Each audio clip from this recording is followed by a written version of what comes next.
guys aren't going to believe this, but I awakened an S-class ability. I can generate infinite mana. I'm going to become incredible, and all the girls will fall at my feet. But at the start of my story, that's not what happened. Everyone looked down on me because my magic was only useful for mages and healers. I was just a low-level hunter, level 29, so in battles I could only stand by and watch. I was only useful when the team's mages ran out of mana. Then I'd step up to recharge them. With my help, the mage would be back at full mana and launch a full-power attack, successfully defeating the boss. But no one ever thanked me. They just treated me like a tool. My leader told me I didn't contribute much today, so I should help collect the useful parts from the boss. I felt wronged, but I had no choice but to obey. Isn't that guy part of the combat team? Why does he have to do logistics work too? A nearby teammate scoffed. I heard he only has one ability, infinite mana generation. Even though it's an S-class skill, it's useless. Healers can recharge mana on their own. He just makes it go faster. Its effects only show up in situations like today's boss fight, where huge amounts of magic are needed. When hunting regular monsters, it's basically useless. Even though he's been a hunter for 5 years, he still isn't level 30. I could only silently endure their voices cracking jokes about me. Just you wait, I thought. As soon as I reached level 30, everything would be different. Back at the Great Sage Guild headquarters, I heard the news I least wanted to hear. Sano, they told me. No one is willing to team up with you anymore. And since you're only level 29, it's impossible for you to clear dungeons alone. So, after some discussion, we decided to transfer you to the business department, where you can make full use of your skills. If I couldn't even clear dungeons, what was all my effort for? In the end, I chose to leave. However, what everyone didn't know was that my ability was actually more than just infinite magic generation. Surprisingly,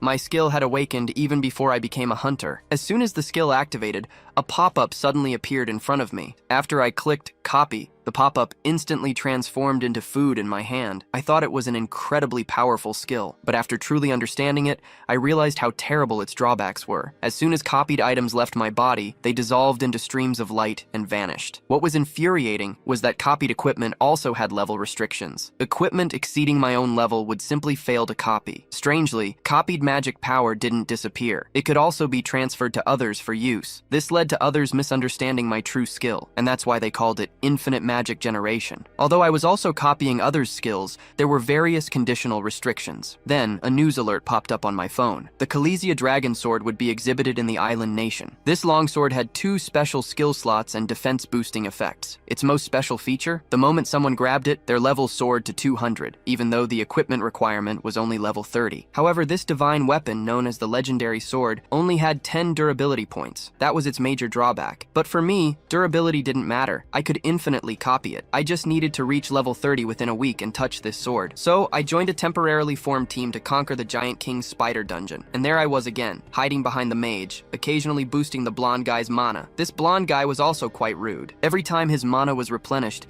he'd wildly unleash ultimate attacks, not afraid of running out at all. However, I didn't care anymore. I only cared about how much more experience I needed to level up. Senior Sano, still looking at your status information? This was Ikanaga. So, a member of the Great Sage Guild. He was indeed my junior, though I, his senior, was living quite miserably. I heard he was short on money, so he joined these temporary teams to earn cash in his free time. Soon we arrived at the boss room. The boss, a level 80 giant king spider. The pressure here is intense. Can we really beat this thing? I'm incredibly nervous right now. Ikanaga. So notices my fear and tries to comfort me. Don't worry, senior. Just stay hidden in the back. Beating the giant king spider is actually pretty simple. Just be careful of its silk. If you get tangled, it's tough to break free. Also, if the spider eggs get damaged, the giant king spider will go completely berserk. Suddenly, the blonde guy nearby gets impatient. Ikanaga. So, why are you explaining all this to an audience member? Let's just start already. With that, he irritably kicks a small stone at his feet, but the stone unexpectedly hits some spider silk. The giant king spider instantly senses the movement. It lets out a tremendous roar and attacks everyone. Damn it, mage! Look what you've done! Luckily, our tank blocked the attack and even managed to chop off one of the boss's legs. What are you all just standing around for? Attack! Everyone then raises their weapons and charges at the boss, unleashing their signature moves. Meanwhile, I can only hide behind them, silently cheering for my teammates. But then, an accident still happens. Just as the giant king spider uses its silk skill, that idiot blonde starts acting recklessly again. He casts a wide-range flame skill directly at the nest. The boss takes no damage thanks to the silk's protection, but the spider eggs in the nest are destroyed. Seeing this, the giant king spider goes completely berserk. It instantly spits out countless silks. Everyone is caught. They can't escape escape in time and get completely entangled in the silks. Why is this happening? My flames aren't working on the silks. The blonde's shouting attracts the giant king spider. It slowly walks towards him. Only then does he realize his stupidity, terrified beyond belief. No! With a scream, the blonde is gone from this world. Watching this, I'm filled with terror. My entire body is tightly bound by silks, completely unable to move. Who can save me? The giant king spider's next target is me. Staring at the monster so close, I feel utter despair. I thought this low-level dungeon would be safe, but it ended up like this. I refuse to accept this. Do you want to copy and paste? Whenever I'm about to die, my ability automatically activates. It pastes out a copy of myself from just before. The original body then disappears, but my resurrection doesn't free me from this crisis. I'm killed by the boss again. Control 5. The newly revived me immediately hides. This isn't working. What should I do? Just as I'm struggling,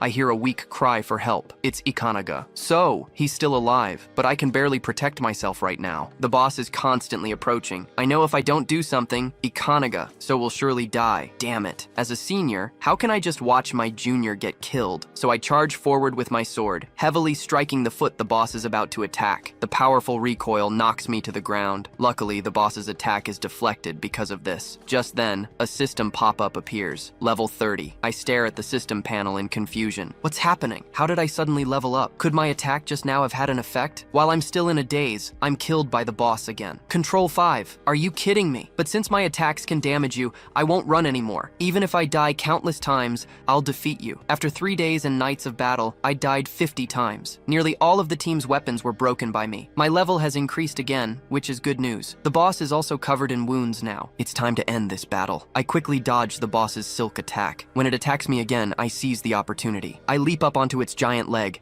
then raise my sword high and lunge. Die! I use all my strength to slash at the boss's head, but my sword actually breaks. This is what you get with cheap copied goods. So unreliable. I lose my balance and fall heavily to the ground. The boss roars at me. As I prepare to face death again, a miracle happens. The spot I just struck suddenly shows cracks. These quickly spread throughout its entire body. With an explosion, the boss shatters into countless pieces. At this moment, Sano lies powerlessly on the ground, breathing heavily. Ha ha ha ha, I think. I finally did it. Then, numerous level-up notification windows pop up. Congratulations on obtaining the Giant King Spider's reward. After resting, I carry Ikanagasu and prepare to leave this dungeon. But then we're hit by a sudden attack. I look ahead in terror. Numerous level 30 spider offspring are emerging. Damn it, I think. I'm fine, but Ikanagasu is still here. Against so many spiders, all I can do is use my body to protect him. Just as these little spiders pounce, a miracle happens. The front spider is cut in half, and a figure suddenly appears before me. Countless spiders rush toward it, but the mysterious person simply raises their weapon. A terrifying hellfire instantly burns all the spiders to ashes. Hellfire is the highest level of fire magic. Only a handful of people worldwide can use it. If I remember correctly, there's only one user in the island nation. The magic swordsman who uses the witch's blade? The island nation's 5th-ranked hunter? Is it Hunter Nanesi? Are you two the only survivors? She asks, looking at the bodies scattered on the ground, all of them high-level hunters. Low-level Sano not only survived the boss room, but also saved a teammate. Nanesi has to start wondering what exactly happened here. How did you manage this? She asks. Back at the Island Nation Hunter Association headquarters. Unexpectedly, Hunter Nanesi is also the director of Dungeon Immigration Management. After a few simple inquiries, Nanesi says, "This is the Giant King Spider's spider silk." She adds, "Along with other gains from this dungeon, I'll give them to you later. If there's nothing else, you can go." I can hardly believe it's that simple. My team was unregistered, which constitutes illegal dungeon conquest. Can I really just leave like this? Such things happen every day, she explains. Many unregistered teams cause casualties by going into dungeons without permission, all for their own interests. The association has actually tacitly accepted this behavior. Getting this answer, I breathe a sigh of relief and get up to leave. Nanesi picks up the spider silk and calls after me. "You seem to have forgotten this." "No need," I say. "Please pass this and any other gains to my junior." After saying this, I close the door and walk out. Looking at the spider silk in her hand, Nanesi is puzzled. What exactly is this guy hiding? Walking out the door, I can't hold back anymore. I smirk with a triumphant smile. Great, I think. I succeeded. Spider silk. And I now have an infinite supply. The Giant King Spider's spider silk. It can shoot silks like the Giant King Spider, has strong adhesiveness, and a usage level of 40. What the hell is this? I wonder. After finally killing the boss, I get such an item. I'll copy it first. But the moment I touched it, the spider silk vanished right before my eyes. I was completely confused. What just happened? The system notified me. Giant King Spider's spider silk absorbed by current skill. Control V ability value value increased. I stared in surprise at the text in the system pop-up. My control skill allowed me to copy controlled objects. Control V let me paste them. My skill, now at level 1, had 3 options. This was incredible. I never expected my skill could level up. I immediately clicked on the 3 new skill options for Control C. A new pop-up appeared. Option 1 let me paste copied objects and maintain them for a desired duration. Option 2 allowed me to stitch any objects together within a specific time frame. And Option 3 offered the ability to untangle the giant king spider's silk. This evolved skill was a huge surprise. Now, copied objects wouldn't immediately disappear, even if they left my body. First, I decided to try copying the spider silk for 1 minute. Sure enough, it didn't vanish after leaving my hand. After waiting exactly 1 minute, the spider silk disappeared right on schedule. I was going to be rich. If I set the duration to 1,000 or even 10,000 years,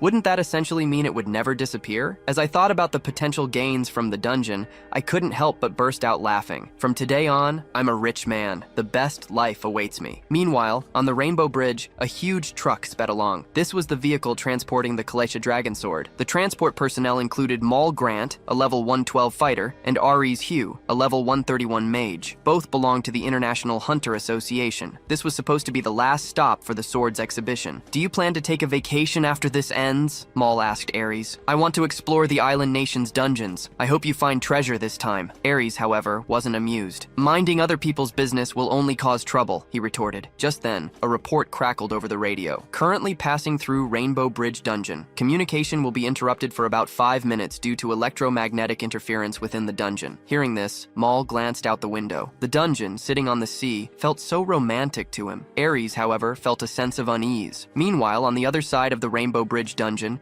at the immigration office, 2 hunters were on guard duty. Fireball, this job is so boring, one complained. Fireball dismissively glanced at Shinoda Satoru. You're a level 21 rookie, he scoffed. You got this easy job through connections and you're still not satisfied? You should know, 3 weeks ago, a major incident occurred right here. Just then, something strange suddenly rolled to their feet. Looking closely, it was actually a slime. Shinoda Satoru quickly bent down to pick it up. It's even cuter than the ones in dungeons, he remarked. Fireball's face, however, drastically changed upon seeing this. How can a monster appear outside the dungeon? Then a figure suddenly appeared nearby. Fireball looked behind them in terror, only to see a huge goblin swinging a club their way. Blood instantly gushed out. And right now, I was still at the Hunter Association. I was studying my information panel. Thanks to the massive experience gained from the dungeon conquest, I was now almost level 50. Once I hit level 50, I'd be able to team up and conquer ultimate dungeons. Just as I was smugly preparing to use my ability to make some serious money, a group of hunters rushed past me. From their hurried conversation, I quickly gathered that the Rainbow Bridge dungeon was experiencing anomalies and was currently on red alert. What's more, the truck carrying the Kalesha Dragon Sword was on the bridge. Are you kidding me? The Kalesha Dragon Sword is actually there? I thought, stunned. On the roof of the Hunter Association, several aircraft were already on standby. Hunters from the association had all gathered, preparing to provide support. Then, Hunter Nanai steps forward. She announces that the mission's priority is rescuing citizens, and protecting the Kalesha Dragon Sword is only secondary. Just as Nanai prepares to board her aircraft, she spots some commotion in the distance. Looking closer, she realizes it's me, shamelessly trying to follow along. I call out to Hunter Nanai, please let me come along too. I want to save more people, and I can help guide and evacuate citizens. Nanai is surprised to see me. She remembers how I mysteriously survived before, and how I helped her junior, so she agrees to take me along. From other hunters, I learn that the Rainbow Bridge dungeon seems somewhat strange. They had just quelled unrest there 3 weeks ago, and now anomalies are occurring again. Honestly, nothing in this world is surprising anymore. Even collapsed dungeons can collapse again, and each time we have to stop it. We need to prevent the tragedy of 15 years ago from repeating. Back then, global disasters occurred simultaneously. National-level disaster dungeons all collapsed. If monsters aren't properly subjugated, dungeons will collapse due to saturation. During that time, many monsters rushed out of the dungeons and into cities. Massive numbers of citizens were attacked,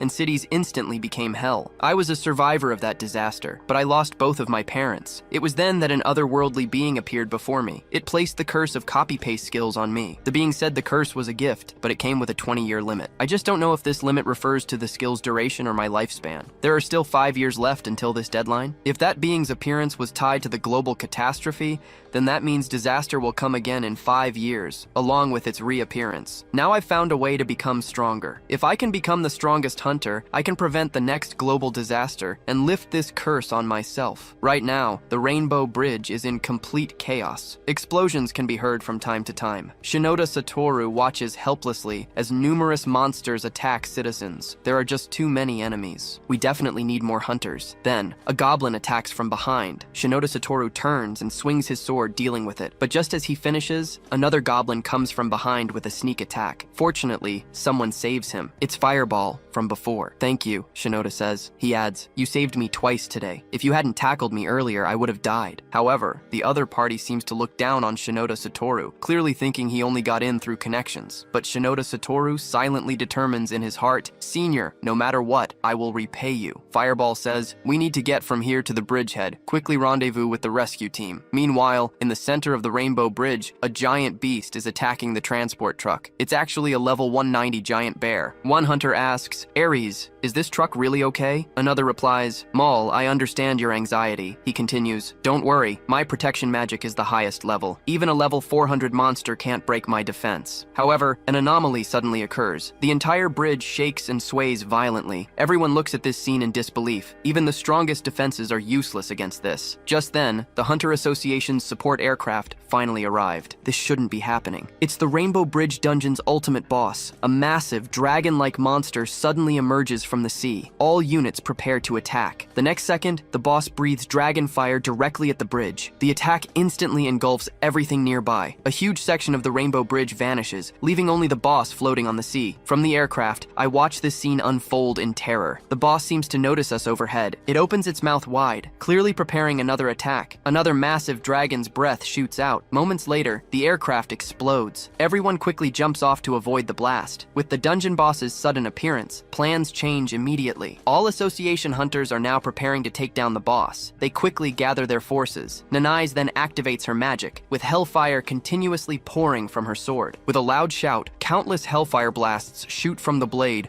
rushing straight toward the boss. Meanwhile, Sano uses his spider silk to land safely. The primary target is now the Calicia dragon sword. Along the way, Sano discovers numerous monster corpses, but no sign of any hunters. As he ponders this, a loud shout rings out, "Run!" Shinoda Satoru is desperately fighting monsters directly ahead. Behind him is a badly injured Fireball. "You need to leave now or you'll die too," Fireball urges. However, Shinoda Satoru refuses to abandon his teammate. "You idiot. Do you know why low-level monsters show up in high-level dungeons?" Fireball asks. "They appear in groups, and their combined strength rivals high-level monsters. If you don't run now, it'll be too late." But it's already too late. They're wolf demons, level 15, individually low-level, but they usually appear in packs. Their combined strength is comparable to high-level monsters. Behind them, countless more wolf demons are approaching. Still, Shinoda Satoru has no regrets. "My senior protected me before," Shinoda Satoru thinks. "This time, I'll protect them." Sano watches the scene from afar, remembering a time he saved his own junior. His departing steps halt once more. Suddenly, they're surrounded by wolf demons. Shinoda Satoru struggles to resist, but there are simply too many monsters. Just as a wolf demon prepares to pounce on Shinoda Satoru, Sano arrives, tackling the monster away. "Are you okay?" Sano asks. Shinoda Satoru is surprised by Sano's sudden appearance, but his terror doesn't disappear. Numerous wolf demons are closing in. "Thanks for the help," Shinoda Satoru replies. "Let's get out of here." That pack of demons is difficult even for high-level hunters to handle. However, Sano just stands quietly in place, a small smile on his face. "Oh, really? Perfect," he says. Shinoda Satoru is puzzled by these words. As a group of wolf demons pounces toward him, Sano pulls up his system panel. He remains perfectly calm. In an instant, Sano is completely submerged within the wolf demon pack. Shinoda Satoru was terrified by what he saw. But then, countless spider silks suddenly bound all the wolf demons. Sano emerged from the wolf pack. The effect was impressive. The spider silk continuously contracted, binding the demons tighter and tighter. A huge spectacle unfolded before their eyes. Shinoda Satoru watched it all in shock, followed by the system's level-up notification sound. What kind of skill was that? He took down so many monsters in one go. But now, Sano faced a dilemma. If he left the two here, they'd probably be attacked by monsters again. Sano had important matters to attend to. He couldn't just drag two people along with him. What should he do? He could only do one thing. Sano then pulled out a bottle containing a red liquid. Fireball took the bottle, looking confused. "This is a mid-level potion," Sano explained. "Taking it can heal your injuries." Fireball was surprised to hear this. "Why are you giving me something so precious?" he asked. Because it's a senior's responsibility to safely bring their juniors back. Shinoda Satoru was instantly moved. Thank you so much, he said. I'll definitely repay your kindness. Sano was about to leave. He suddenly turned to Shinoda Satoru, a silly smile on his face. If you want to repay me, Sano said, could you tell me which way the International Hunter Association's transport vehicle is? I have a terrible sense of direction. Shinoda Satoru was stunned. He hadn't expected his savior to be directionally challenged. Meanwhile, on the other side of Rainbow Bridge, a group of mysterious people were rushing toward the center. The boss's appearance was completely unexpected. One wrong move, and they'd lose everything. Nace and the association would prioritize taking down the boss. That's because subjugating the boss was the fastest way to calm the dungeon. They planned to use this opportunity to steal the Calicia Dragon Sword. Back at the center of Rainbow Bridge, the giant monster bear was still frantically attacking. Then, Ares cast another sleep spell. The giant bear fell to the ground, immediately falling asleep. Put him to sleep again? Someone wondered. He's a hunter,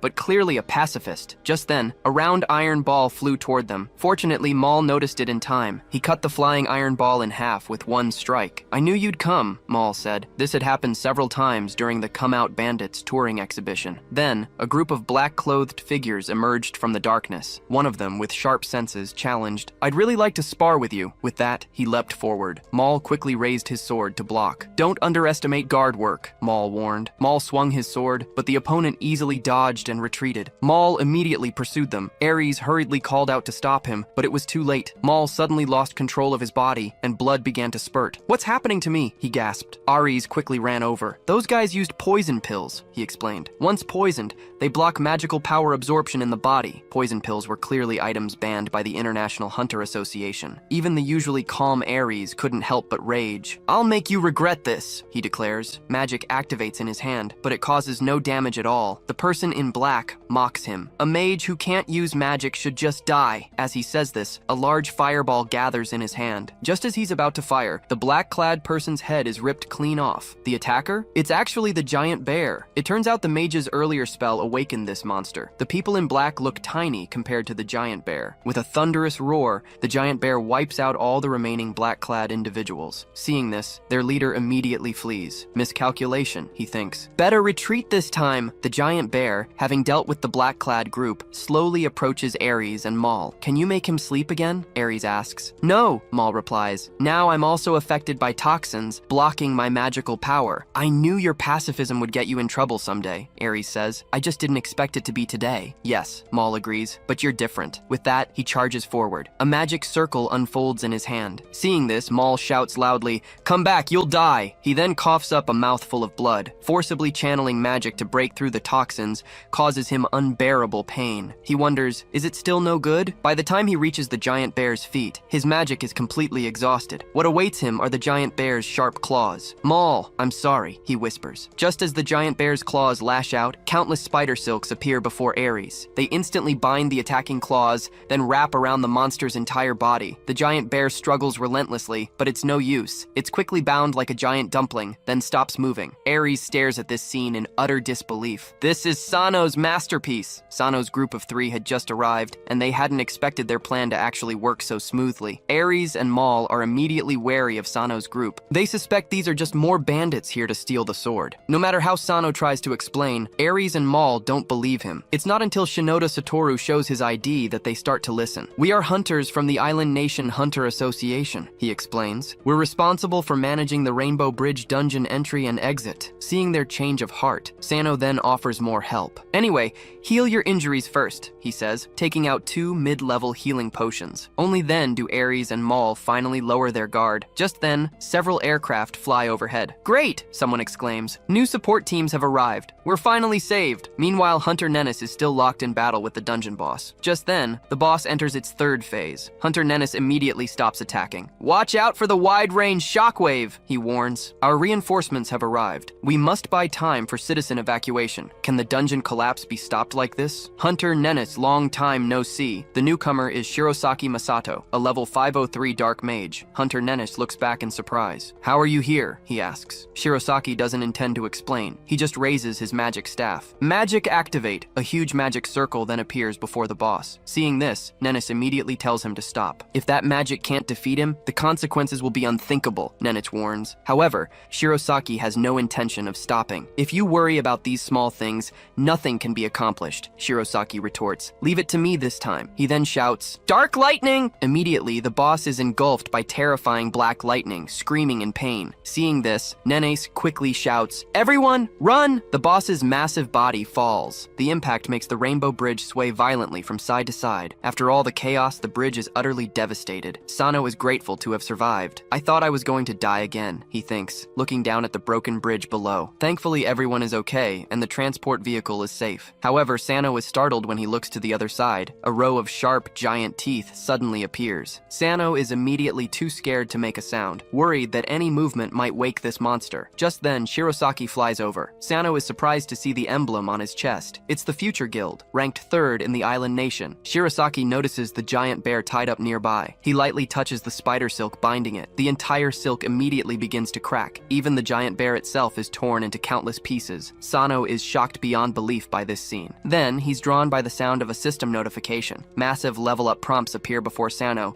but there's no item reward for killing the giant bear. Shirosaki, standing nearby, also hears the level-up notification. "These spider silks were actually made by you, kid," he says. "I accidentally took the giant bear's reward. Take it back. I don't like stealing from others." Just then, an ace hunter arrives. She's very surprised to see Sano. "We need to leave now," she immediately says. "If that guy wakes up, he'll immediately go berserk and launch wide-range attacks," she explains. Sano asks in confusion, "Why not defeat him while he's down?" "Unfortunately, that's impossible," she replies. "High-level bosses have multiple phases. Raids must be conducted phase by phase. According to the boss's abilities, when its health drops to 1/3, it will use its ultimate skill. Whether it's berserking or area attacks, they're all full range. Right now, we're just entering the 3rd phase. The boss will have a barrier protecting itself. It continuously absorbs surrounding magic power, making any attacks during this period ineffective." Just then, the boss's eyes suddenly open. It opens its mouth wide, roaring in fury. It has awakened even earlier than expected. Shirosaki turns to look at Sano. "Farewell, don't blame me if you die," Shirosaki says. After that, he rushes toward the boss with Nanase. They immediately engage in fierce battle once again. Sano immediately moves to rescue everyone. "Everyone, the situation is urgent now," he shouts. "The boss has entered its 3rd phase and is about to launch a wide-range attack. But we no longer have time to escape from here," he adds. Everyone is shocked to hear this. "So I must immediately obtain the Kalesia dragon sword to defeat the boss. I promise to return it afterward," Sano assures them. However, Morgan doesn't believe such nonsense at all. "Although you've saved us twice with your low-level hunter status, even if you got that sword, you couldn't possibly defeat this ultimate boss. Moreover, that sword can't be used many times in its current state," Morgan continues. Sano asks, "So it still won't work?" Just then, Ares speaks up. "We need a large amount of magic power to unlock the trailer's seal," he explains. "However, we currently can't absorb any magic power due to the bandits' toxins." "This is perfect," I said. "I'm known as the mobile magic charging station in this dungeon because I have an infinite magic generation skill." The moment my ability activated, Ares was instantly filled with magic power. The seal on the transport vehicle broke immediately. Seeing this, Sano immediately jumped inside. "I'll definitely keep my promise to protect all of you." Ares asked, "Why would you do this?" "It's okay," someone replied. "He only restrained the giant bear earlier. He didn't kill it." "Is that what moved you?" someone else wondered. Women truly are incomprehensible creatures. After jumping onto the transport vehicle,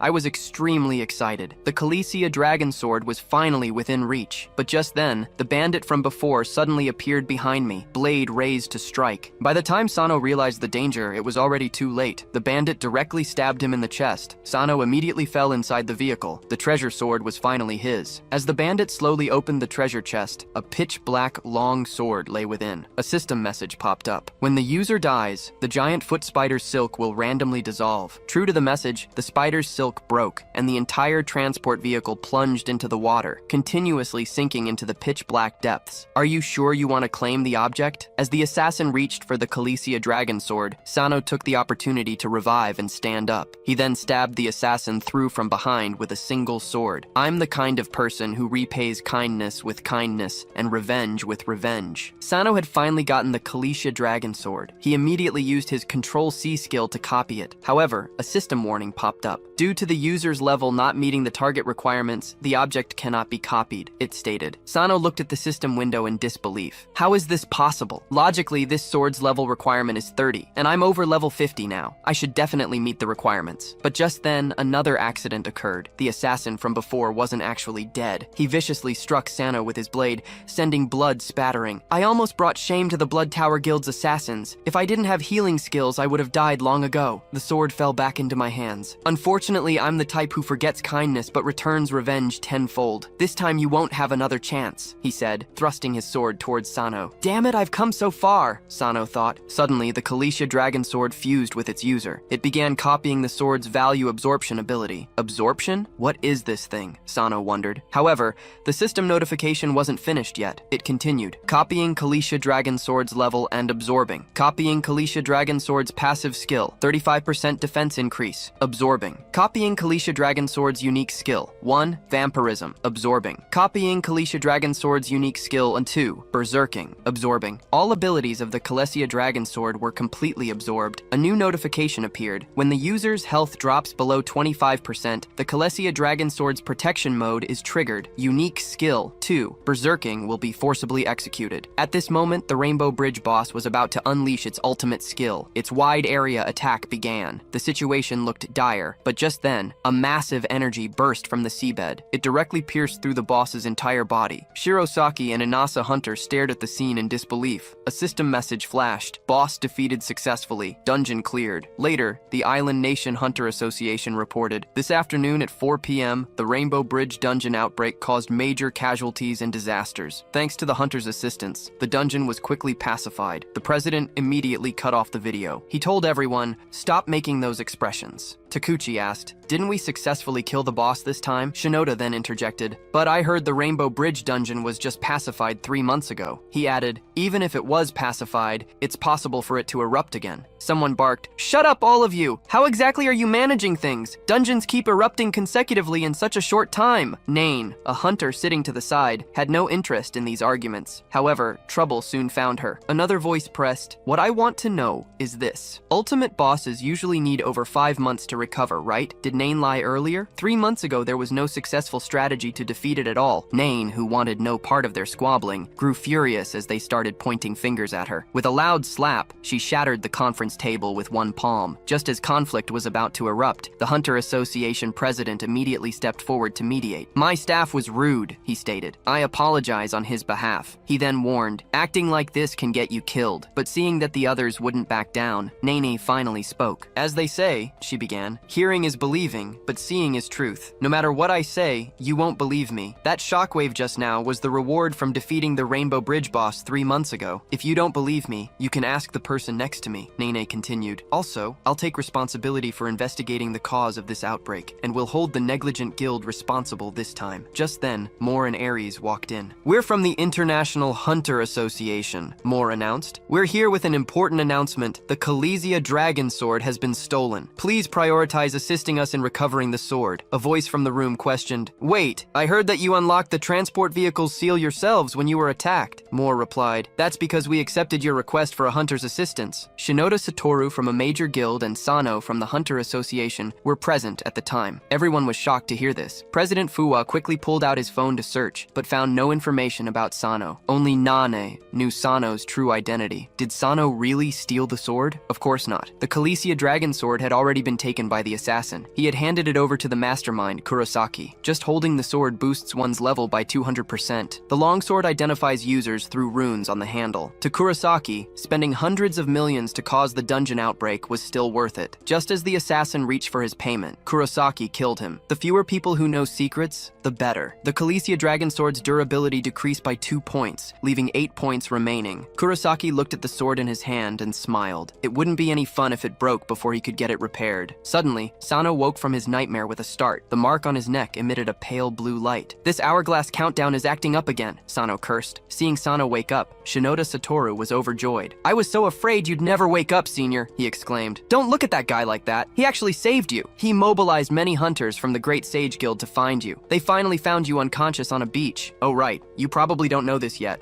Shinoda Satoru is actually the son of Great Sage Guild President Shinoda Shiro. No way. In the Hunter Association President's office, a question was asked. Did you really witness Hunter Sano's death personally? The reply, yes, we saw it with our own eyes. Now that he's come back to life, aren't you surprised? The response was calm. I've seen stranger things since becoming a hunter. Please assign several high-level hunters to help us track the sword. Then have Hunter Nanais coordinate with you on this operation. Not just anyone can use the Kalisha dragon sword. It has runes carved into it that can determine the user's level. I can sense and track these runes, and I felt it being used about an hour ago. Before it was stolen, its durability was 10. Now the durability has decreased. We must find it before it disappears completely. 15 years ago, after the Great Disaster, Ari's mother suddenly vanished. The Khaleesi dragon sword is the only clue. It's actually a relic belonging to Aries' mother. This is all the information Nanais has investigated so far. However, Nanais is certain that Mor and Ares are definitely hiding some secrets. Even Hunter Sano seems to be concealing something. At this moment, Shinoda Shiro suddenly approached Nanase. Planning to come back? Shiro asked. The major guilds would welcome you back anytime, Nanase replied. Major guilds should establish proper management companies, not just focus on making money from dungeons. Look at today's Rainbow Bridge outbreak incident. Once I discover it was caused by management negligence, I'll hold them accountable. Shiro asked, is that your reason for not coming back? Nanase replied, the association still has many matters that need my attention, father. Shiro sighed. Fine. My daughter has grown up and has things she wants to do. Meanwhile, at Central Hospital, Sano sat alone on the rooftop, checking his information panel. Sano's information panel showed level 76, plus 200 bonus levels, skill proficiency level 2, profession proficiency level 9. He thought, although I couldn't copy the Khaleesi dragon sword itself, all its abilities seem to have been absorbed by me. Berserking, especially, is incredibly powerful. He reviewed Berserking's details. All users' ability values and level double. Duration, 1 minute. Cooldown, 1 day. The activation condition was forcibly activated when user's health is below 25%. He remembered it even directly killed a boss over level 400 back then. The boss was successfully defeated. He obtained the dungeon clearing reward. He also got the boss skill Shockwave, and his Control C skill evolved. The Shockwave skill was absorbed and converted into 2 new skills, Inherent Vibration and Inherent Wave. His Giant Foot Spider skill also upgraded to level 2. Now, when using Giant Foot Spider, he could simultaneously use Inherent Wave and Vampirism. My copy-paste skill has evolved to absorb and fuse, he thought. This is amazing. In the elevator, Sano was laughing to himself. A little girl nearby wondered, is something wrong with that uncle? Sano, meanwhile, was thinking, I just tested Inherent Vibration, it's incredibly powerful. As he thought this, Sano couldn't help but flash a sinister smile, making the other people in the elevator tremble with fear. The little girl whispered, Uncle looks so scary when he's having an episode. Just as Sano was stepping out of the elevator, a familiar voice caught his attention. I'm so glad you're okay. Then he heard, didn't I tell you to run away immediately when there's danger? Sano quietly approached nearby, wondering who Hunter Nanais was visiting at the hospital. Sister, I'm sorry for making you worry, a voice said. Nanais and Shinoda Satoru are actually siblings? Sano's jaw dropped in shock. After the siblings chatted for a few moments, Hunter Nanais began asking about Sano's whereabouts. Hearing this from a distance, Sano immediately hid. Did they discover I impersonated the Hunter Association to steal the sword? He thought. I need to sneak away before anyone notices. However, he was caught red-handed by Mor. Thief, where are you running? Mor demanded. Sano thought. Looks like there's no escape. Mor grabbed Sano's collar forcefully, slamming him hard against the wall. You actually dared to lie about being from the Hunter Association? Mor didn't believe Sano, no matter how he explained. We clearly saw you get killed, but now you're alive and kicking. How can you say you're not with those bandits? With that, Mor drew his longsword, preparing to use a special technique. Ares quickly stepped forward to stop him. However, Mor had completely lost his temper, raising his sword to stab at Sano. Just as the blade was about to hit Sano, his Inherent Vibration skill activated. Light burst from Sano's fingertips. The moment it touched the blade, Mor's longsword shattered like glass. Mor stared in disbelief, watching his weapon instantly break apart. At that moment, the siblings were drawn by the commotion and witnessed the entire scene. That was the Rainbow Bridge boss's Shockwave skill just now, they realized. Could he be the one who killed the boss? 15 years ago, disasters simultaneously struck worldwide. Large numbers of monsters burst out of dungeons, pouring into cities. Many citizens were attacked, and cities instantly turned into hell. Amidst the ruins, Arita encountered an interdimensional being, which granted her a special ability. Initially, Arita thought her awakening as a hunter had simply given her a rather unique skill. Her skill worked just like a computer operation, allowing her to restore any object to its original state. This could range from healing wounds to mending broken items. Arita used this ability to restore many scraps, earning some money. Occasionally, she even acted as a healer, helping people recover from injuries. However, she wasn't satisfied with her earning speed. I need money, she thought. I need lots of money. Her parents had fallen into a coma during the Great Disaster. Arita tried to use her skill to restore them to their previous state,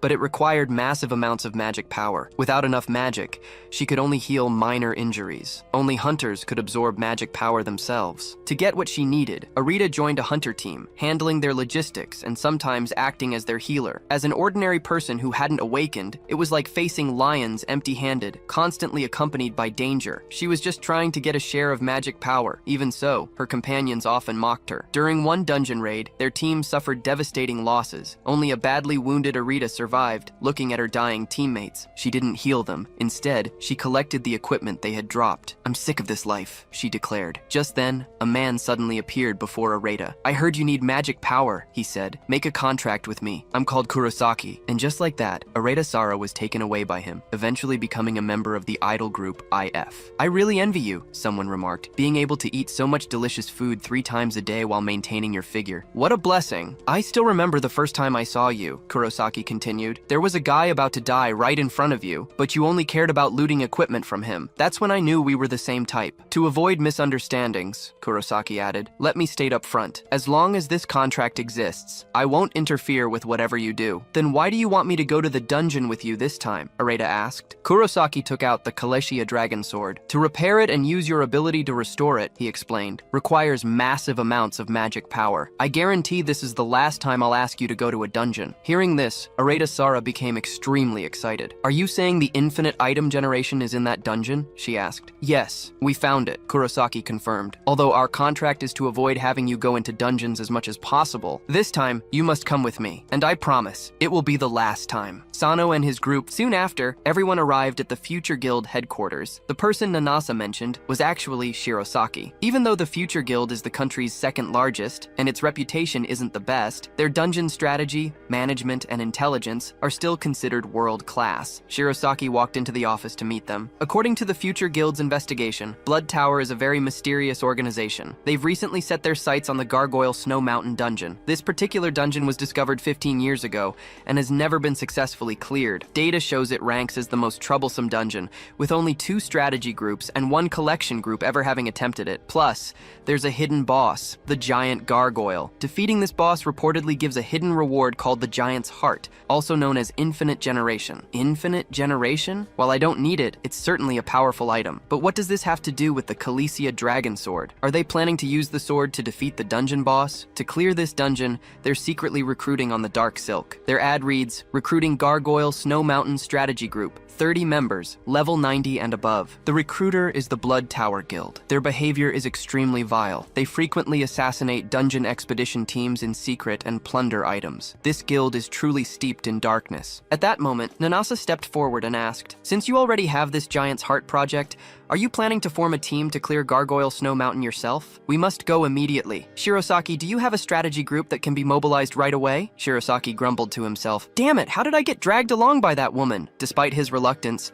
he brought his strategy group to the Snow Mountain, which of course included Sano and the others. Inside Gargoyle Snow Mountain, they encountered rock giants. These monsters were level 40 with low attack power, but their numbers were huge. Even though they weren't high level, they could respawn infinitely as long as their cores remained intact, making them extremely troublesome. "I really didn't want to come to this hellish place," Shirosaki muttered. He raised the magic staff in his hand, and immediately, large numbers of gargoyles took flight. As his dark magic activated, the airborne gargoyles rapidly converged toward the center. "Explode!" he commanded. The next second, a massive explosion rang out, and the gargoyles instantly turned to rubble. After clearing the area, he turned to his teammates. "Remember to destroy the cores that fall down," he instructed. The Future Guild hunters instantly relaxed, knowing their captain was on the job. "It's so easy!" a team member exclaimed. Just like that, Shirosaki relied on his dark magic to continuously clear out the monsters. Sano witnessed all this from a distance, feeling completely speechless. He had been so resistant earlier, but now he'd become the most enthusiastic person here. According to Ares' investigation, this dungeon should be an inductive type. Dungeons are generally divided by areas. For ordinary dungeons, if you're familiar with the routes, you can bypass some areas and directly challenge the final boss. But in inductive dungeons, you must clear each area in order. If you fail midway, hidden areas simply won't appear. That means we must defeat a certain number of gargoyles here before the boss will even show up. The boss will only appear in the hidden area afterward, and they needed to be fast. If the reward for defeating this boss was the key to entering that hidden area, then they had to get it before the Blood Tower Guild. Sano, however, however, didn't care about any hidden boss. He had only one purpose for coming here, to help Ares get back the Khaleesi dragon sword. Sano activated Control 5, unleashing giant foot spider silk. Instantly, countless spider silk entangled the gargoyles. As the spider silk took hold, Inherent Wave activated simultaneously, instantly crushing the gargoyles to pieces. He even struck a cool pose. Real men never look back at explosions. Meanwhile, Ares used ice magic, instantly freezing all the gargoyles ahead. Combined with Moore's slashing attacks,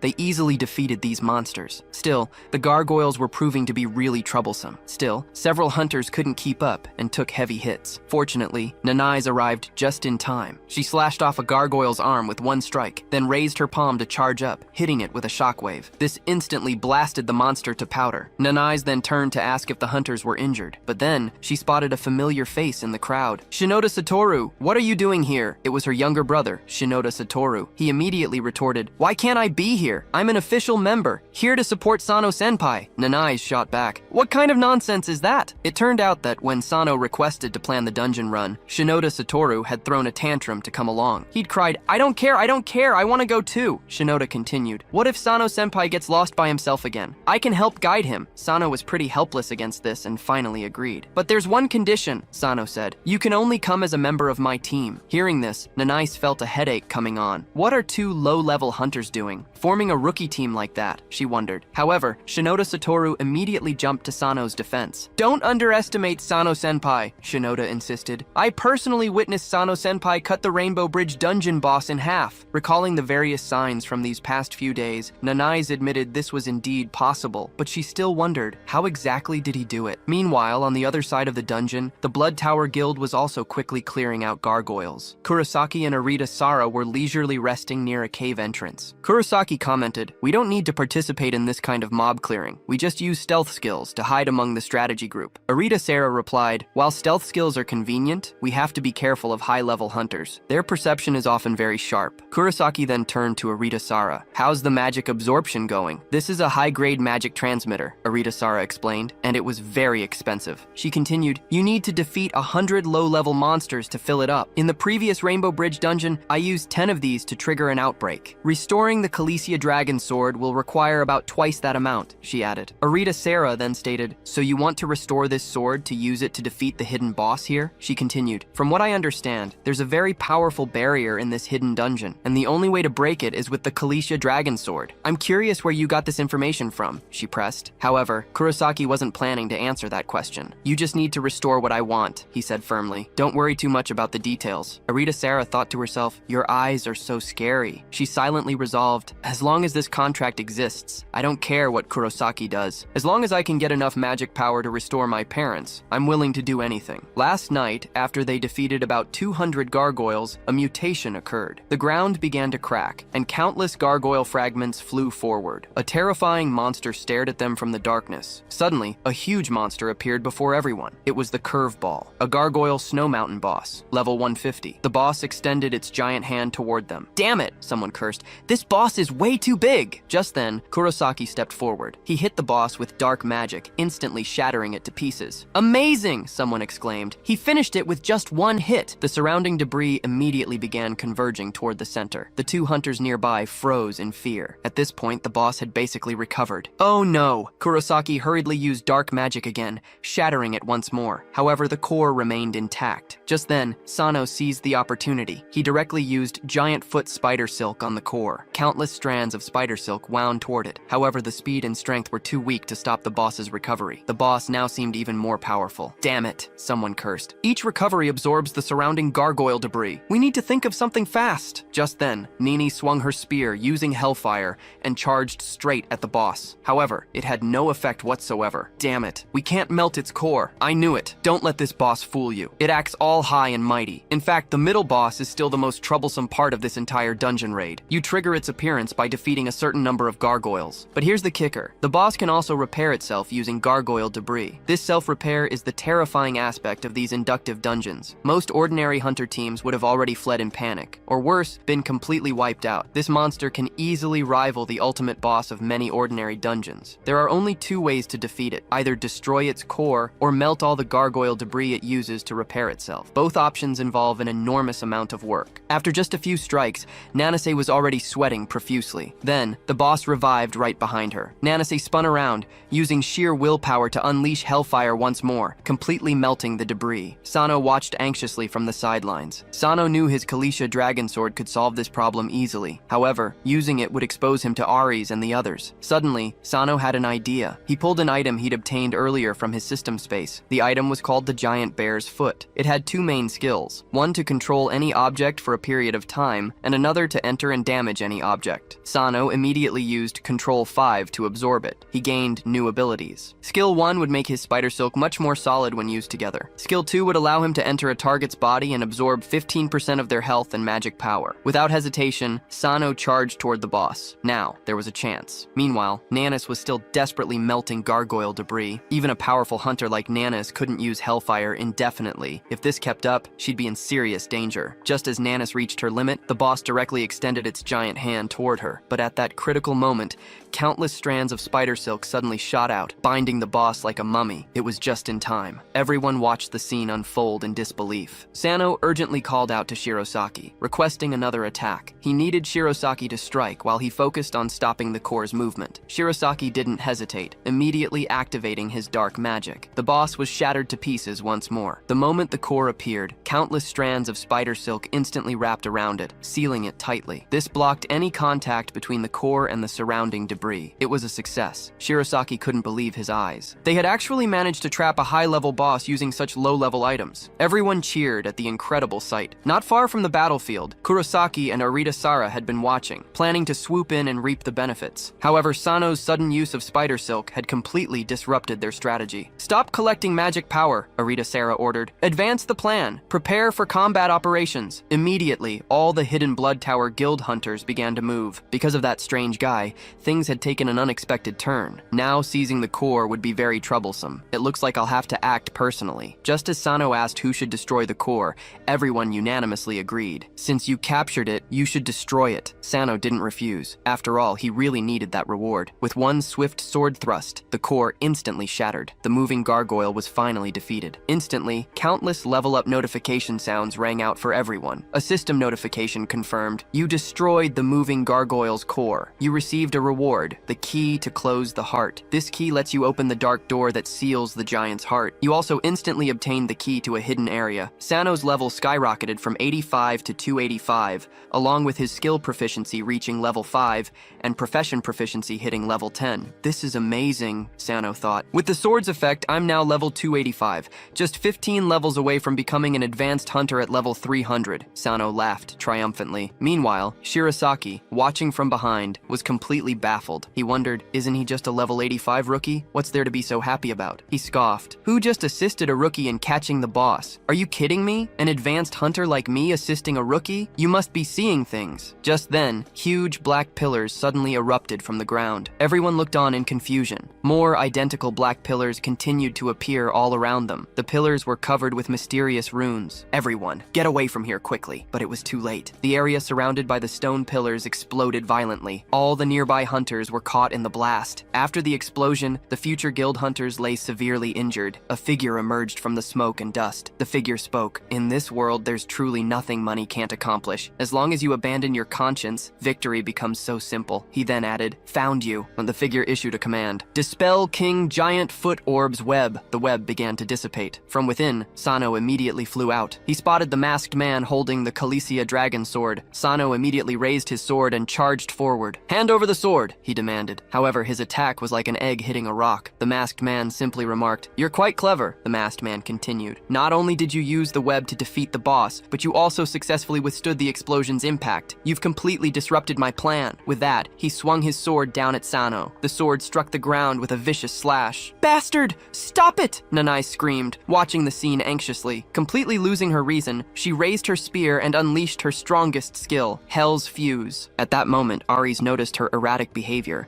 and frantically tried to stop her, but it was too late. A terrifying hellfire shot straight toward Kurosaki. When the smoke cleared, everyone was shocked to see Nanai severely injured instead. Seeing this, Shirasaki anxiously shouted, "Quickly, use recovery skills." Ares immediately intervened. "Master Shirasaki," he warned, "you cannot use magic. During the explosion just now, the air was filled with toxic gas. It prevents us from properly absorbing magic power. This is the Blood Tower Guild's usual trick." Just then, black liquid began emerging from the ground. Kurosaki then reappeared in front of everyone, completely unharmed. "This is impossible," someone exclaimed. "It's shadow movement. That guy can actually use the highest level skill in the stealth system." Kurosaki approached the dying Sano once more. He noticed the boss key had fallen nearby. As he picked it up, the key to close the heart transferred to him. Kurosaki thought, objective achieved. However, he had no intention of leaving. He directly grabbed Sano's neck and slammed him heavily against a nearby stone pillar. "This guy must die here," Kurosaki snarled. "My thoughts are the same as yours. I never expected the one who stole the sword to be such scum as you." With that, he quietly activated his web skill, wrapping Kurosaki until he was completely covered. Then, using the King Giant Foot Orb's web,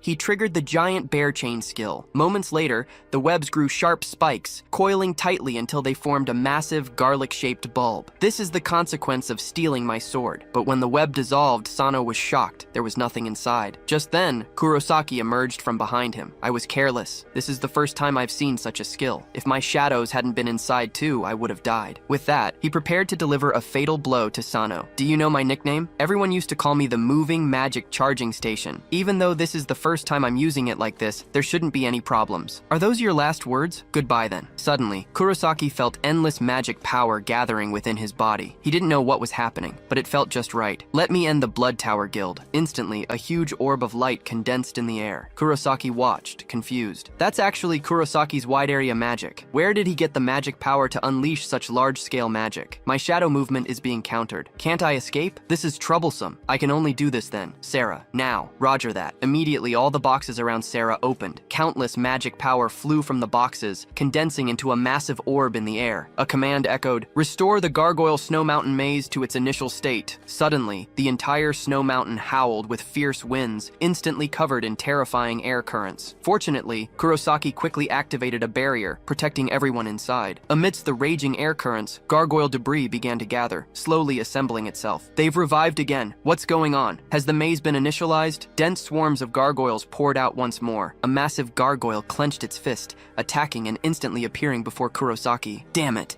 There's still poison gas here that interferes with magic power absorption. I must use a barrier to protect everyone, but if I do that, I can't deal with the gargoyles. Staying in the barrier will only lead to our doom." As Kurosaki struggled with this, Nanase stepped forward, hitting the gargoyle directly with a fierce hellfire. Kurosaki was very surprised. "Hunter Nanase, how can you still use magic power? Didn't you hear what Sano just said? Moving Magic Charging Station can infinitely generate magic power and share it with companions. This is said to be Sano's unique skill." "That's impossible. Only mage-type hunters can do such things, and Sano isn't one at all. Super high-level hunters like me and Nanase need massive amounts of magic power to activate skills. And it's not just me. All members present have had their magic power instantly refilled by him. I've never heard of any skill that infinitely generates magic power. If it's true, then instead of searching for the giant's heart, we should just invite Sano to join our guild. I didn't expect the Blood Tower Guild could initialize mazes. That would explain why the Rainbow Bridge maze has been continuously rioting in such a short time. The question now is, how many times can they use this ability? I don't think they can use it again anytime soon. So far, we haven't discovered the hidden maze. There must be some hidden condition we don't know about. They must have done something to make the hidden maze appear with 100% probability. But it's still strange. There are definitely fewer gargoyles here now compared to the original Snow Mountain. Anyway,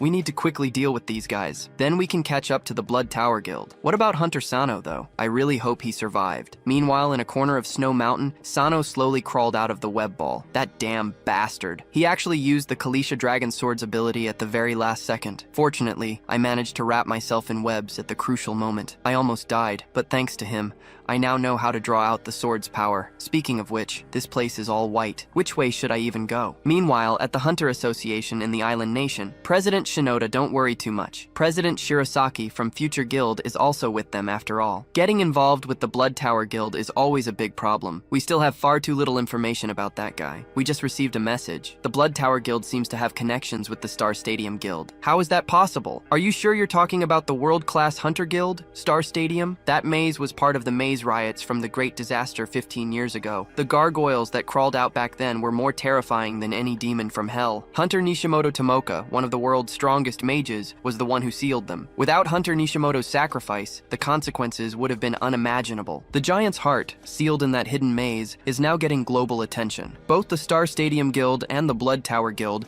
are groups that will do anything to achieve their goals. So it's not surprising they'd team up. Also, Aries from the International Hunter Association is actually Hunter Nishimoto's daughter. This time, she seems to want to investigate the truth behind her mother's death. But Hunter Nishimoto hasn't been officially declared dead, has she? What are you saying? After all these years, could she possibly still be alive? 5 years ago, a survivor actually walked out of this maze. He said he thought he'd seen Hunter Nishimoto's figure. The other two were immediately shocked. Interestingly, that hidden maze actually has several entrances. Just then, someone burst through the door. "President, this is terrible! The maze has gone red!" The person immediately turned on the TV. The screen showed complete chaos. A maze outbreak had suddenly occurred in the city center. Large numbers of citizens were fleeing, and the monsters that appeared were actually Snow Mountain gargoyles. What on earth is happening? Meanwhile, deep in the Snow Mountain, Blood Tower Guild members were steadily advancing. This is the first time I've seen Mr. Kurosaki injured. Will there be problems with our upcoming strategy? That's not for you to worry about. Soon, everyone arrived at the hidden maze within Gargoyle Snow Mountain. Shinoda Satoru used stealth skills to follow close behind them. So this is the hidden area? The Blood Tower Guild personnel approached the maze entrance, but they were blocked by an invisible wall. "Boss, we can't seem to get through here. We're blocked." The Star Stadium Guild truly lives up to being a world-class guild. The information they provided is completely accurate. This is the masterpiece of Nishimoto Tomoka, the strongest mage hunter from 15 years ago. The Giant's Heart is sealed here, in the hidden maze. Everyone,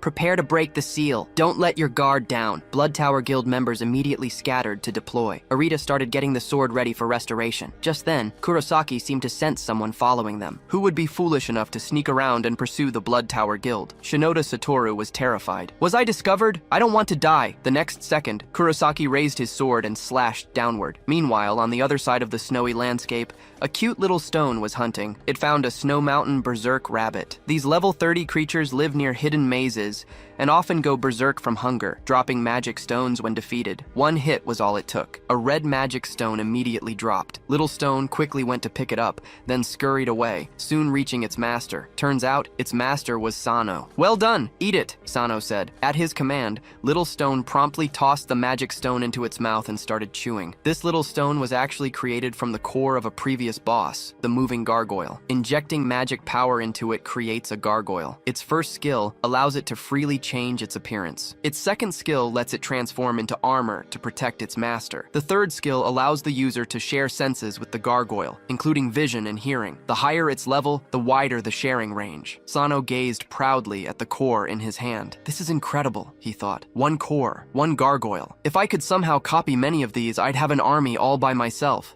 I could solo attack mazes in the future," he mused. A Snow Mountain gargoyle, when upgraded to level 10, can freely change shape and share senses with its master. Just then, Little Stone suddenly sensed someone approaching, and it darted towards the newcomer. Turns out, the newcomer was Shinoda Satoru. Shinoda Satoru saw Sano and excitedly hugged him. "I thought I'd never see you again," Shinoda Satoru exclaimed. "When I realized the Blood Tower Guild had found the hidden maze, I immediately thought of you. I was so scared then, I thought they had discovered me. But then they discovered another stalker instead, probably a future guild member. There's also a girl with them who appears to be collecting a large amount of magic power. Then they started some kind of ritual. She was responsible for initializing the maze. I thought about stopping her, but I was too scared at the time." "I'm sorry," Shinoda said. "You've already done very well," Sano replied. Shinoda continued. "By the way, that girl looked very familiar. I felt like I'd seen her before," Shinoda continued. "Speaking of which, I've been meaning to ask, is it okay for that thing to keep following us?" Sano chuckled. "Oh, I forgot to introduce you. This is my little sidekick." "This is so cute," Shinoda exclaimed. "I didn't expect Senior Sano to be a familiar controller too." Soon they arrived at their destination. The hidden maze lay just across the bridge. Sano knew dealing with the Blood Tower Guild would be tough with just the two of them. "Shinoda Satoru, go bring Nanase and Shirasaki here," Sano instructed. "I'll stay here to monitor them." Shinoda Satoru immediately felt disappointed. He'd have to part with Senior Sano again so soon. To ensure his safety, Sano gave Shinoda Satoru the moving gargoyle's core. "From now on, he's your little brother. Don't let his appearance fool you, though. He's incredibly strong in battle." Shinoda Satoru was moved to tears. "Can you really give me me something so precious?" he asked. Sano replied, "It's not that precious, actually. I have an unlimited supply of them." So, Shinoda Satoru left with the core and the little gargoyle. Watching them go, Sano immediately pulled out a new core. He was ready to create a brand new gargoyle, shaping its appearance exactly as he envisioned. Soon, a bird-type gargoyle was complete. Through sensory sharing, Sano could clearly see Kurosaki and the others. He watched Aritasara, who was holding the Kalisha dragon sword. Magic power continuously spurted from the collection boxes surrounding her. She used control bullshit to restore the Kalisha dragon sword's durability. At that moment, the sword's durability was only 6%. The numbers rapidly changed until they hit 100%. The Kalisha dragon sword's durability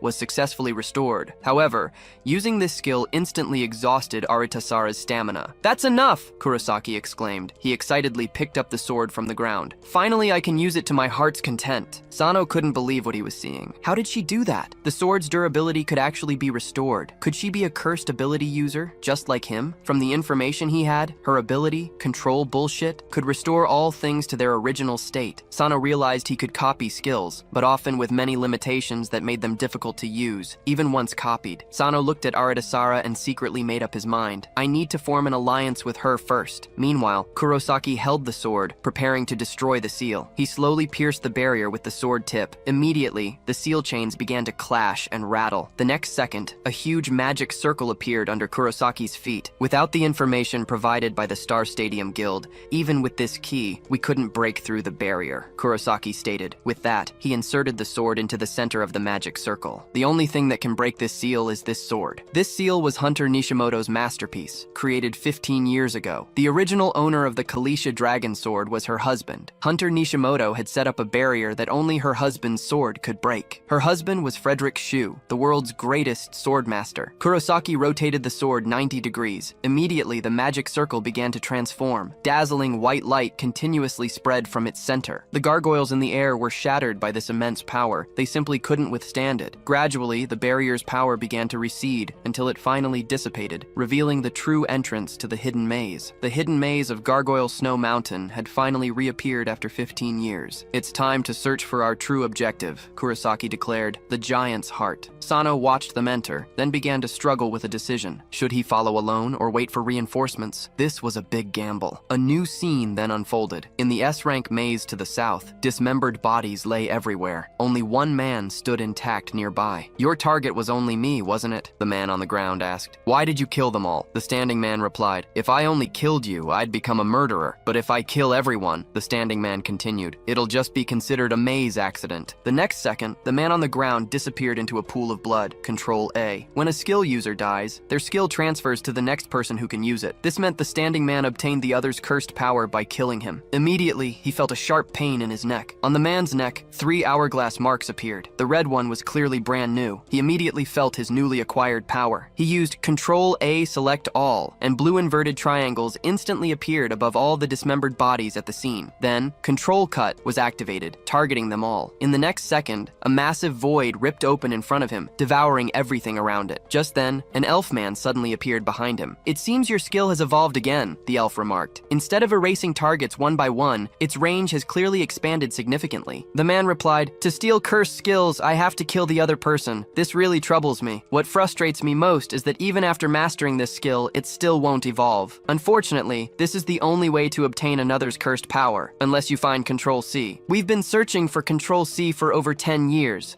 but there's been no news," the elf continued. "I'm starting to doubt if Control C really exists." "Believe me, he does exist in our dimensional world," the man insisted. "And isn't that Control F guy searching for him? I'm sure we'll hear something soon. Our intelligence indicates that Control H is currently with the Blood Tower Guild," the elf explained. "They should have already broken through the barrier set by Hunter Nishimoto. Control C is important, but you absolutely must obtain the giant's heart. It's a crucial item that will let you fully unleash the potential of your cursed power." Back in the hidden maze, the group regrouped to explore together. There were no signs of enemies anywhere. No monsters were found, and it was clear their targets hadn't entered long ago. They knew they had to quicken their pace and catch up. But then, Shinoda Satoru's feet suddenly began to glow. "Oh no! It's a magic circle!" someone exclaimed. Instantly, everyone within the circle vanished. Everything happened so suddenly. Sano watched helplessly as they disappeared before his eyes. Nanase and Sano anxiously rushed to the spot. A massive magic circle then lit up on the ground with a dazzling flash of light,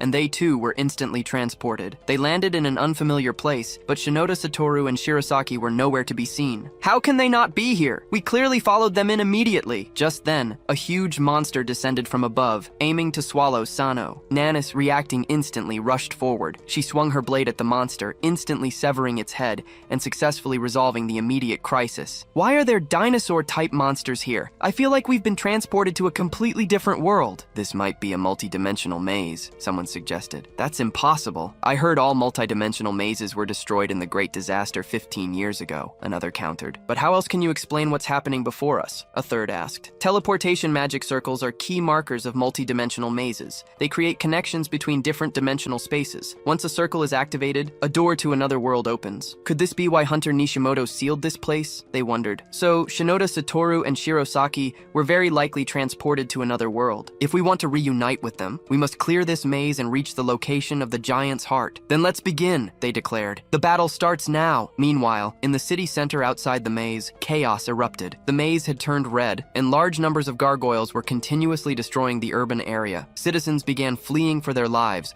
while hunters barely managed to resist. However, as long as the gargoyles' cores remained intact, they could revive infinitely. Compounding the problem, the differing magic power densities between reality and the maze made it difficult for mages to cast large-scale spells, severely limiting their combat power. Damn that left eye, it's never around when you need it most. If we had its infinite magic power generation skill, this battle would be a piece of cake. Just as the bald warrior found himself in serious danger, a flash of sword light appeared. A blonde man sliced the gargoyle in half with a single strike. The reason? He'd overheard their conversation. He asked, "What's this infinite magic power generation you mentioned earlier?" To repay the favor, the bald warrior told the blonde man everything he knew. "I've never heard of such a skill. Could it really be him?" Suddenly, two massive sources of magic power appeared on the rooftop of the association building. It was the presidents of the island nation's two strongest guilds. A huge gargoyle was heading straight for them. "Looks like it's up to us. If we don't act now, the casualties will only get worse." Takeuchi Go immediately jumped down, activating his stone armor skill. In an instant, Takeuchi Go was covered head to toe in stone. After a loud crash, the transformed Takeuchi Go emerged from the smoke. By then, the gargoyle had already arrived, but with just one light punch, Takeuchi Go shattered it. Then he charged forward with overwhelming momentum. Shinoda Shiro also started putting in work,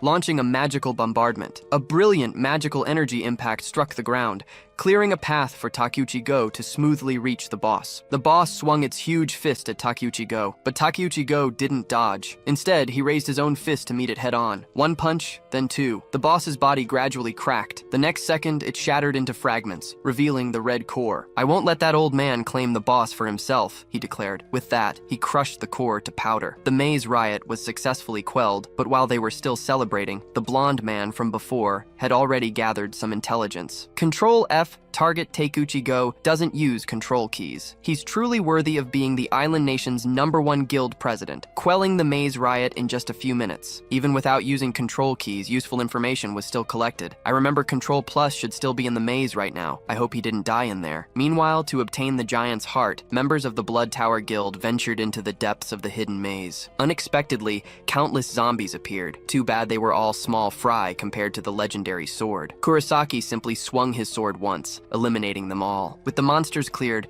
they moved toward the boss room of the giant puppet heart. Immediately, a dazzling white light rose from everyone's feet. The next second, they arrived in front of a huge stone door. Kurosaki immediately took out the key he'd seized earlier and inserted it into the keyhole. As the door opened, everyone walked inside. The room's walls were lined with a row of huge statues. No boss was found anywhere. However, only Aritasara felt an indescribable pressure that made it hard for her to breathe. Could it be because I'm not a hunter? Just as one member was still wondering, a huge palm slammed down with a sickening smack. The unfortunate member was flattened into meat paste. One of the statues had come to life and was now standing before them. "Damn it! This statue moves! Everyone be careful!" But it was too late. The surrounding statues had already come to life, encircling the Blood Tower Guild members. Aritasara froze in shock at this sudden turn of events. This immediately infuriated Kurosaki. "What are you standing there for? Quickly use your restoration skills to save our fallen comrade." Aritasara finally finally realized she was the team's healer. She immediately rushed over, pulling the magic power devices she'd collected from her backpack. But she was shocked to discover that magic power was leaking. How was this possible? Even advanced mages couldn't break the seals on these devices. And why was all the magic power flowing in the same direction? The Blood Tower Guild members had already started battling the statues, but they were clearly outmatched. Kurosaki frantically called for his teammates to use landmines, but something was wrong. Stealth skills and landmines couldn't be activated normally. One of the statues struck hard. Kurosaki's eyes widened in shock. His teammate had just been killed. In mere moments, all the other Blood Tower Guild members had perished. Are you kidding me? How can this be? You damn stones! Kurosaki raised his sword, ready to use a powerful skill, but a notification popped up. User lacks magic power to release Kalisha Dragon Sword's skill. The notification stunned him. As Kurosaki stood there, still confused,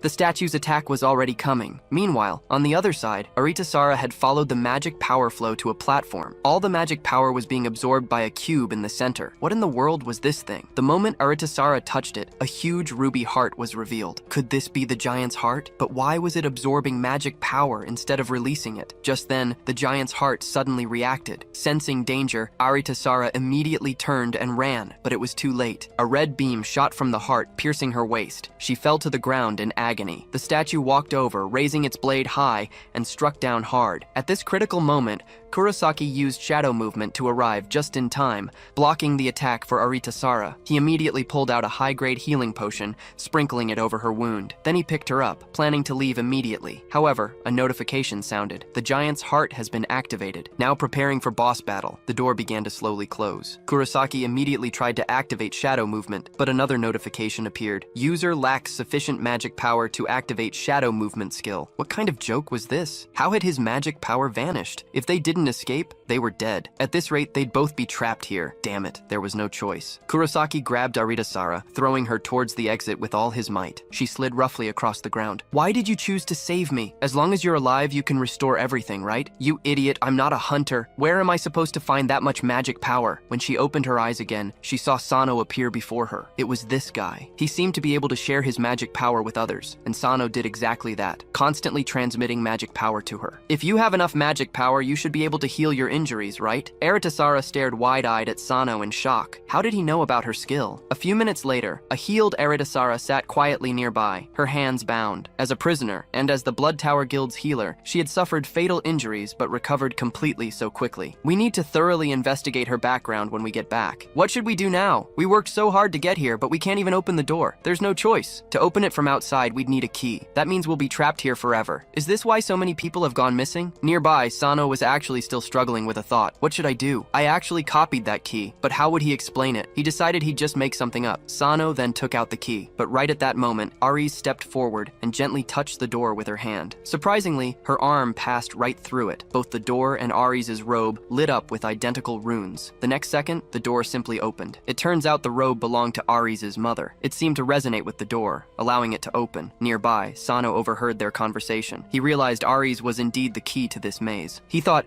if he got the chance, he absolutely had to investigate this multi-dimensional maze with her. According to Aritasara's intel, everyone quickly realized their magic power was rapidly draining away. The giant heart was continuously absorbing it. Just then, the statues from before reappeared. Sano immediately began casting. Control E, he commanded. Copy magic power. Control 5 to paste it. He continuously used Control 5 for an infinite paste. Suddenly, countless skill dialog boxes filled the entire area. Terrifying magic power erupted from Sano's body, quickly filling the entire room. Even the giant heart's absorption speed couldn't keep up with how fast he was generating magic. Aritasara watched the scene in utter disbelief. She thought if she could combine her skill with his, she could restore her parents to normal. Nanase, having recovered his magic power, immediately charged toward a statue. With one swift strike, he cut it in half at the waist. Shirazaki wasn't about to be outdone. He raised his staff and unleashed dark magic. Dark lightning instantly destroyed the nearest statue. Just then, more statues surrounded them. Shirazaki became even more excited. "Let me use you guys," he declared, "to vent the terrible mood I've been in lately." He then unleashed a massive dark magic spell, instantly destroying the statues completely. Just then, Aritasara spotted Kurosaki. He was sitting on the ground, covered in wounds and barely clinging to life. Aritasara was about to step forward to help, but Sano got there first. "Didn't expect you'd end up here," Sano said. He then picked up the Kalea dragon sword from the ground. "Finally, I got it back," he thought, and and sure enough, its durability has been fully restored. He wondered, how can I copy his skill? Sano decided to first try copying Kurosaki's shadow movement. A message popped up. Copy failed. Target's level is higher than yours. Just as Sano was about to give up, another prompt box appeared. Target has strong hostility toward you. In this situation, you have 2 ways to obtain the skill. 1. Kill the opponent and gain their skill. 2. Forcibly absorb the target's skill. This is only possible when the target's HP is below 15%. After absorption, the target will lose this skill. Sano thought, so skills can be absorbed this way too. With his current condition, I can forcibly absorb it. After a while, Kurosaki also walked over. You're a healer, right? He asked. Heal this guy up. We have very important questions to ask him. Kurosaki then released Aritasara's restraints. As the healing skill activated,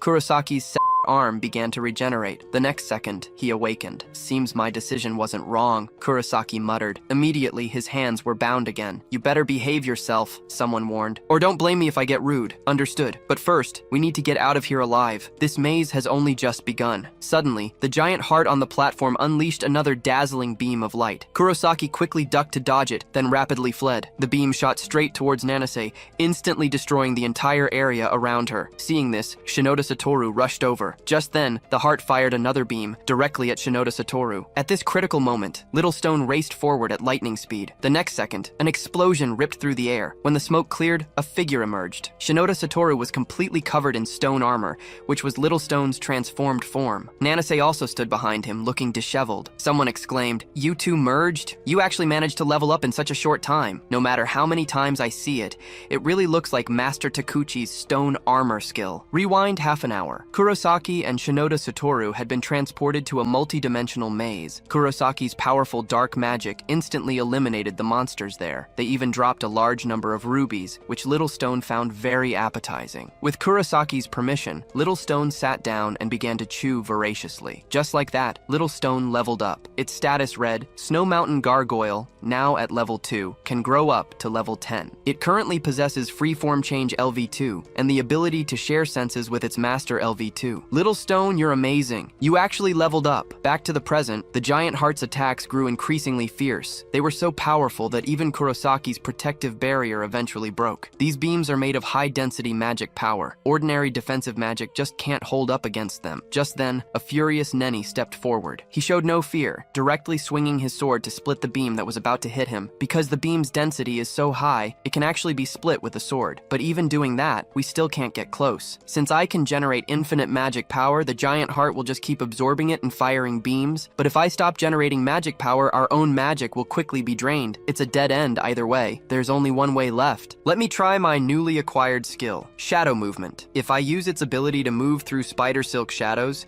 and combine it with Control +5, activating Giant King Spider Silk, Sano surrounded himself with spider silk and instantly vanished from his spot, leaving only a trace of silk behind. Maul, who was next to him, looked confused. Where did he go? A human-shaped shadow appeared behind the giant heart. Sano emerged from it, immediately placing his hand on the heart. He planned to shatter it using inherent vibration. However, he underestimated its intelligence. The heart used magic power to create an explosion, instantly blasting Sano back until he coughed up blood. Who do you think you are? That's the magic power I gave you, remember? Control +5, activate Giant King Spider Silk. Immediately, massive amounts of spider silk formed, continuously wrapping around the giant heart until it was encased in a huge cylinder. Just when everyone thought they had succeeded, beams shot out from inside it again. It's not over yet. Control +5, Giant King Spider Silk, Super Double. Several beams brushed past Sano. This time I must touch it. The moment he made contact, he wrapped it up again. Control +5, use the skill Inherent Vibration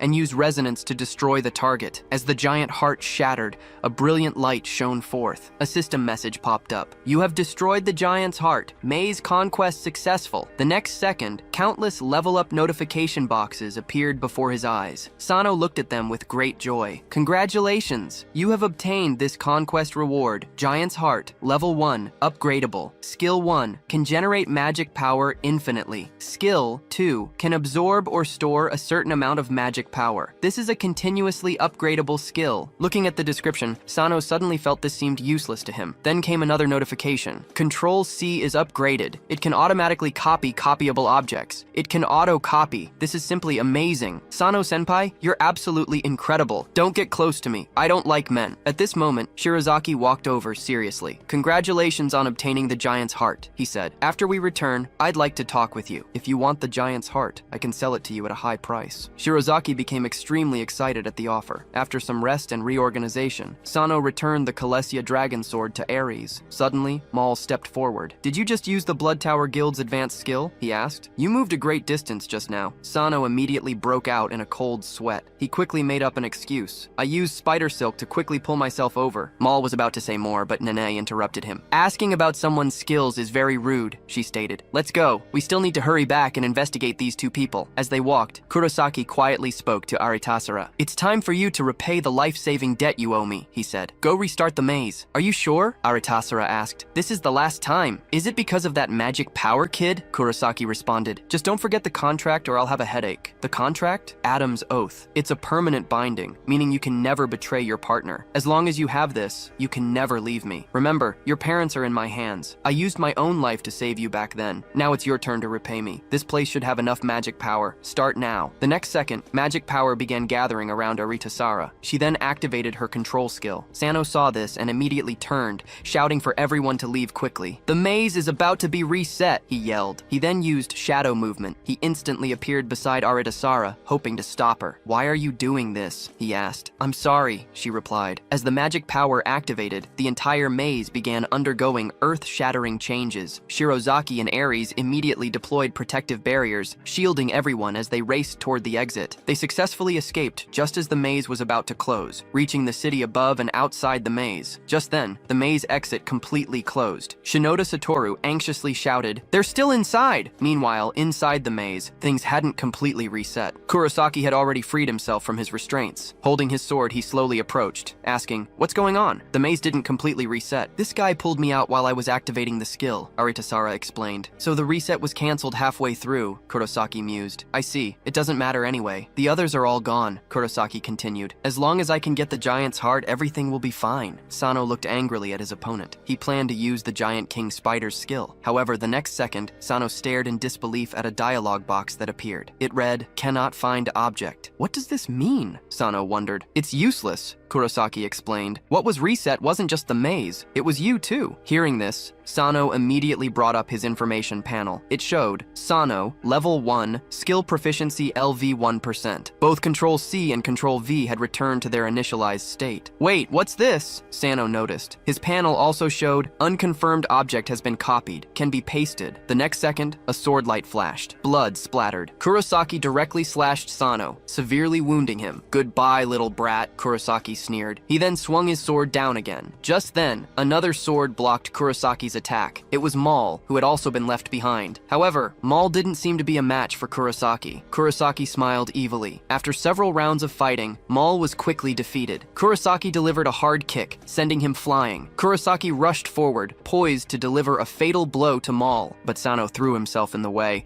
taking the hit and falling heavily to the ground. Maul stared at Sano in disbelief. Why? He's my prey! I don't need your help! Get out of here! Maul exclaimed. However, before he could finish speaking, Kurosaki sliced him in half from behind. Everyone watched the scene in disbelief. Sano had just died. I knew only this guy himself was reset, Kurosaki sneered. But the things on him are still here. I'm now the only person you can rely on. Don't look at me with that expression, Kurosaki added. He's like this because you restored him to his initial state. I'm sure he'll thank you in the next life. The next second, a sword light flashed. Kurosaki's wrist was severed, and he let out a painful scream. Then Sano appeared, completely unharmed, right in front of Kurosaki. I'm back again, Sano announced. It turns out the copy of myself wasn't restored. He explained that at the moment of death, a skill automatically activated. Control 5. The skill was paste myself. Everyone looked on in disbelief. What's going on? Kurosaki yelled. I clearly cut him in half with my own hands. What kind of skill is this, you bastard? What exactly are you? Just then, Control 5th, Giant King Spider Silk instantly wrapped around Kurosaki. He tried to use shadow movement attempt to break free. However, a system message popped up. This skill has been removed and cannot be used. Kurosaki stared wide-eyed at the prompt in the dialogue box. Too many incredible things were happening before him. "Sarah, do it again! Restart once more!" he demanded. Arita Sarah, however, no longer wanted to be an accomplice. "Have you forgotten about our contract?" Kurosaki snarled. "Move quickly if you don't want to die." At that moment, the contract bracelet on Arita Sarah's hand pulsed with electric currents, threatening her if she didn't comply. Sano noticed this change. "So this is why you're bound? A contract bracelet?" he mused. With a single step, Sano instantly appeared beside Arita Sarah. Grabbing her wrist, he activated Control 6, Inherent Vibration. The next second, the contract bracelet shattered. The shackles in Arita Sarah's heart seemed to break along with the bracelet. From now on, she was completely free from Kurosaki's control. "Now you can't command anyone," Sano declared. "Go to hell in despair." The next second, Sano used the shadow movement skill to instantly appear in front of Kurosaki. "Today, I'll use your own skill to kill you," he vowed. Kurosaki immediately disconnected. Sano picked up the giant's heart from the ground. "How many people did you kill for this thing?" he wondered aloud. "Scum like you has no right to possess it." He then used a skill to crush the giant's heart to powder. A system message appeared. "You have destroyed a high-level reward item. Congratulations, you have obtained a unique treasure." Inside the Japan Hunter Association building, a group of people were discussing the recent maze incident. It turned out the Gargoyle Snow Mountain Maze was actually a multi-dimensional maze. This was alarming, as the Great Disaster 15 years ago was preceded by the explosion of similar multi-dimensional mazes. They hadn't expected them to reappear, especially with the seal on the Western Hunter also being lifted. This was a serious matter that needed immediate attention. However, the 7 hunters present didn't seem interested in the discussion. They just wanted to leave as soon as possible, prioritizing the investigation of the Blood Tower members. For them,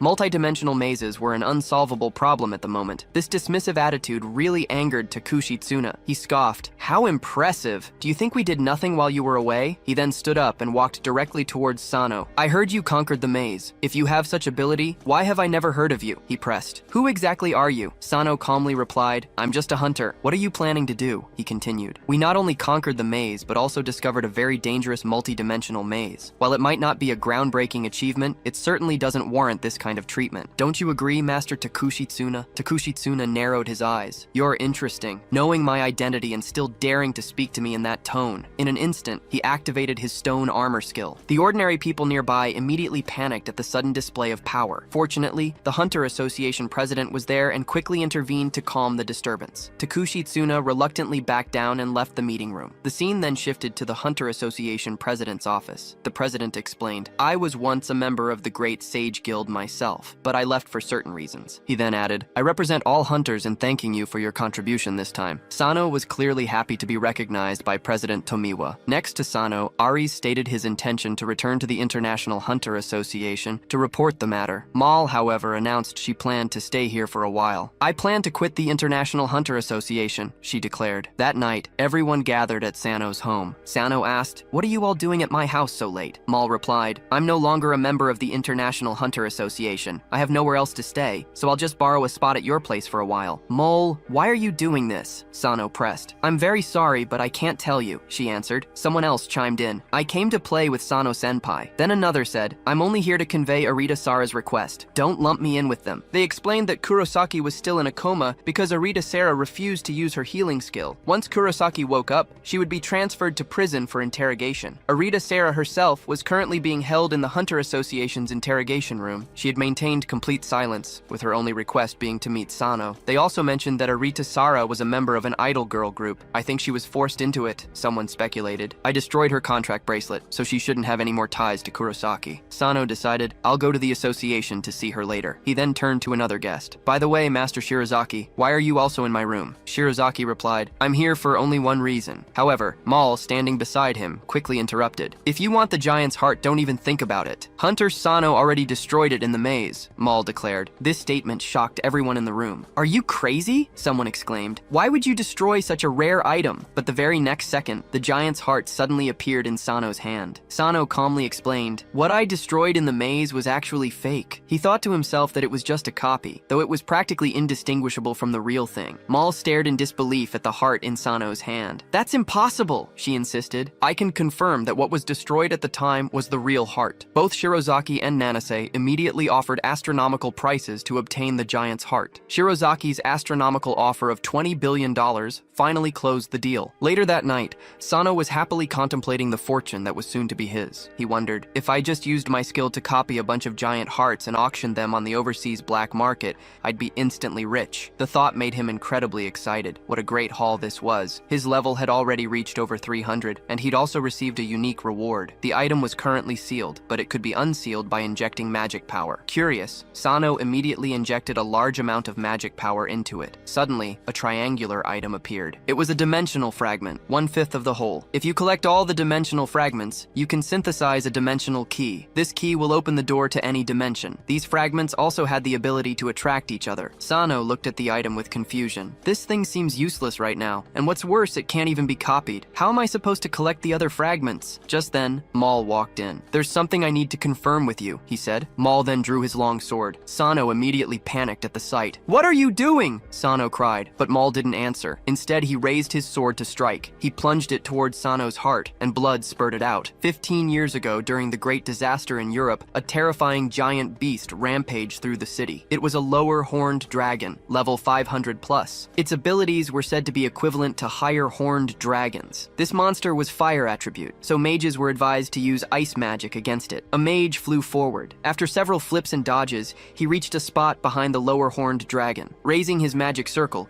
he immediately cast ice magic. However, several ice spikes were blocked by the dragon's wings, completely ineffective. Instead, the dragon's impact pushed him back several meters. Damn it, where did this superclass monster come from? The mage cursed. We're no match for it at all. The lower horned dragon then opened its mouth wide and breathed out massive flames. The scorching flames quickly engulfed the nearest hunters. Soon, the massive flames caused huge explosions throughout the city. Hunters watching from afar were so scared, they turned and ran. The entire city felt like it had been plunged into hell. As a newly awakened rookie hunter, I felt completely doomed. Just then, a man appeared before me, suddenly giving hope to my despairing heart. It was the world's greatest hunter, Frederick Shu. Thank you for saving me, I thought. However, the very next second, Frederick was swallowed whole by the lower horned dragon. Only half his body remained, left standing there. I was scared pale and sat limply on the ground. Just then, the lower horned dragon seemed to undergo a mutation. Painful roars echoed across the land. Its entire body began to swell. Finally, its whole body exploded in a massive blast. Huge blast waves swept over everything. At that moment, the man appeared again, once more standing in front of me. I was completely shocked. You're actually fine, I exclaimed. I clearly saw it with my own eyes just now. When I looked at where the corpse had been, only some black charcoal remained, scattering in the wind. Frederick, didn't I tell you not to use that move in front of outsiders? A voice scolded. Only then did I realize there was a female mage standing right behind me. She was the one who had saved me from the explosion. It was an emergency, and this was the fastest way to defeat that monster. The lower horned dragon's scales are incredibly hard, and normal attacks had no effect on it. If we had left it alone, this country would have been destroyed. You saw it, right? I hope you can help me keep this secret. Gradually, hunters started approaching the area. Seeing this, Frederick turned to leave. Goodbye. I hope when we meet again, you'll have grown into a great hunter. I hurried forward and introduced myself. I'm Maul Grant from the Grant family. I'm a recently awakened hunter. Please remember me. I'll remember you, Maul Grant, a hunter with a skill that transcends death. This was the world's greatest hunter, Frederick Shu. However, what I didn't expect was that after his disappearance, I would meet someone with the same skill. I know this is rash, but I want to personally verify whether my guess is correct. Raising his hand, he swung the blade, stabbing towards Sano. The moment Sano died, his body turned to ash and scattered. Then, Sano revived, appearing behind Maul. Why did you kill me? Maul breathed a sigh of relief, proving his guess was correct. I'm very sorry, but no matter what, I wanted to see this skill with my own eyes. Weren't you afraid your guess was wrong? What if I really died? At this moment, Shinoda Satoru appeared at the door, witnessing the entire scene. Why are you still here? This is getting more and more troublesome. After some explanation and apology, Maul decided to serve at Sano's side as compensation. So there really is a skill for resurrection from death. Is this why Senpai is so powerful? This made Shinoda Satoru extremely excited. Let's put this aside for now. By the way, Ares, didn't you go home? How did you come back? It's because of this thing. Sano looked in surprise at the item in Ares' hand. Dimensional fragments have an ability to attract each other. While Ares was on his way home, the fragment he carried suddenly reacted. Following its guidance, he returned here. The fragment in Sano's hand was number 5. The one in Ares' hand was number 1. Mine is a unique reward I got from destroying the giant's heart, and mine is my mother's relic. According to the notes she left behind, fragments attract each other. Now it's been confirmed. This means it'll be easier to obtain other fragments in the future. By the way, what exactly is this thing for? If you collect all the fragments, you can synthesize a key to the dimensional gate. It's like the multi-dimensional maze we experienced this time. If you possess this key, you can move freely in multi-dimensional space. So you came to Japan not only to find your mother, but also to collect information about dimensional fragments. I believe my parents are still alive in another dimension. I think so too. I don't believe they would die so simply. That means they might currently be trapped in another dimension, or there's a reason they can't return. If that's the case, what kind of reason would it be? It might be more terrifying than the Great Disaster 15 years ago. Anyway, as long as we have the dimensional key, we can close multi-dimensional mazes and prevent great disasters. But how does this thing become a key? Just then, little stone lightly touched the fragment. Instantly, the two fragments' corners attracted each other. Then, they emitted a dazzling light. After the light faded, the fragments were completely joined. So this is how they connect. The resonance between them was even more intense than before. Meanwhile, at the European headquarters of the Star Stadium Guild, the elf man suddenly noticed his dimensional fragment reacting. A sinister smile spread across his face. Looks like I can finally go home, he thought. Just then, a white-haired man suddenly appeared behind him. What are you laughing about? The white-haired man asked. The Blood Tower Guild guys haven't responded. Looks like the mission failed. Seeing the other person, the elf man immediately knelt down. Mr. Michael, the elf man said, congratulations on finally obtaining Control C. Now you can move freely. You've taken another step on the path to becoming a transcendent. Currently, I can only use it for short distance movement, Michael replied. I need to use Control C to make it evolve, but rest assured this may be realized very soon. The dimensional fragments just resonated. Two of them should have connected. The one in my hand will tell us where the other pieces are. You mean you can go home soon? The elf man asked. By the way, doesn't your world have its own dimensional key? No, there is one, Michael clarified. However, it's currently impossible to open the dimensional gate from the other side. 15 years ago, it was all because of that damn mage, the Western Hunter. All dimensional gates connected to Blue Star were sealed. The multi-dimensional key on Blue Star was also split into 5 pieces and sealed in different places. Once we collect these fragments and lift the seal, the dimensional gate will open again. Then we can go to my homeland, Fairyland, Michael continued. We will open the dimensional gate to the Sacred World Tree. There's a reward similar to Control C there. If you absorb it, it will benefit you greatly. Sounds good, the elf man said. But is this really the same as the control key? Michael scoffed. You were also very surprised when you first saw my skill. Do you think I don't know what you're after? Your homeland is the elves' country. Its world tree was contaminated hundreds of years ago. Now it's called the Dark Tree. Worst of all, it's now on the verge of destruction. During the Great Disaster 15 years ago, Blue Star and the elves' dimension overlapped for the first time. You elves tried to transfer the source of contamination to Blue Star, but the Western Hunter stopped you. So what exactly do you want? Michael pressed. Will the elves continue their failed plan to reconnect the two worlds? Are you using me to achieve your own goals? The elf man immediately broke into a cold sweat. He felt very guilty, just as he was about to make excuses. But the white-haired man suddenly said, actually, I don't care about this at all. I just want to use you to open more multi-dimensional worlds and absorb more skills, becoming like those transcendents. I don't care what happens to this world. From now on, I'll act personally. Hearing this, the elf man immediately panicked. You can't leave yet, Mr. Michael, the elf man exclaimed. You're the leader of the Star Stadium Guild. If you leave without a proper reason, you might attract some unwanted attention. I've already considered this possibility, Michael calmly stated. So I've ordered Lucas to execute Plan B. Once preparations are complete, we'll have sufficient reason to let you act freely. Meanwhile, in Japan, Sano brought Shinoda, Satoru, and Mal to conquer a high-level maze called the Forest of Death. Their target was the Knoll, a level 90 monster that fused fairy and wolf. Although their individual combat ability was low, they were very intelligent and usually appeared in groups, making them very dangerous. Sano, Shinoda said nervously, isn't this a bit too many? There are only 3 of us. How could we retreat so easily? Sano scoffed. This is a great place for grinding. He excitedly began provoking the nearby gnolls. What are you waiting for? Come attack me! This immediately enraged the opponents. Shinoda Satoru was almost in tears. Sano-senpai, what are you doing? The next second, all the gnolls charged forward. Sano hit Control+5 and used a gargoyle core to summon a gargoyle. He kept using the skill, quickly summoning an entire army of gargoyles. They charged straight towards the gnolls. Shinoda Satoru and Mal watched the scene in amazement. How does Senpai have so many cores? Mal wondered. Sano just smiled. Let's enjoy this performance, he said. What exactly is his skill? He can actually summon so many gargoyles. Soon, both sides were locked in a fierce battle. The gargoyle army charged forward with crushing force, instantly sending a large group of gnolls flying. They look like a bunch of delinquents, influence, Sano mused. My little stone must never learn from them. The battle ended quickly. Sano crouched down and petted a gargoyle. Thank you for your hard work, he said. Then he recalled them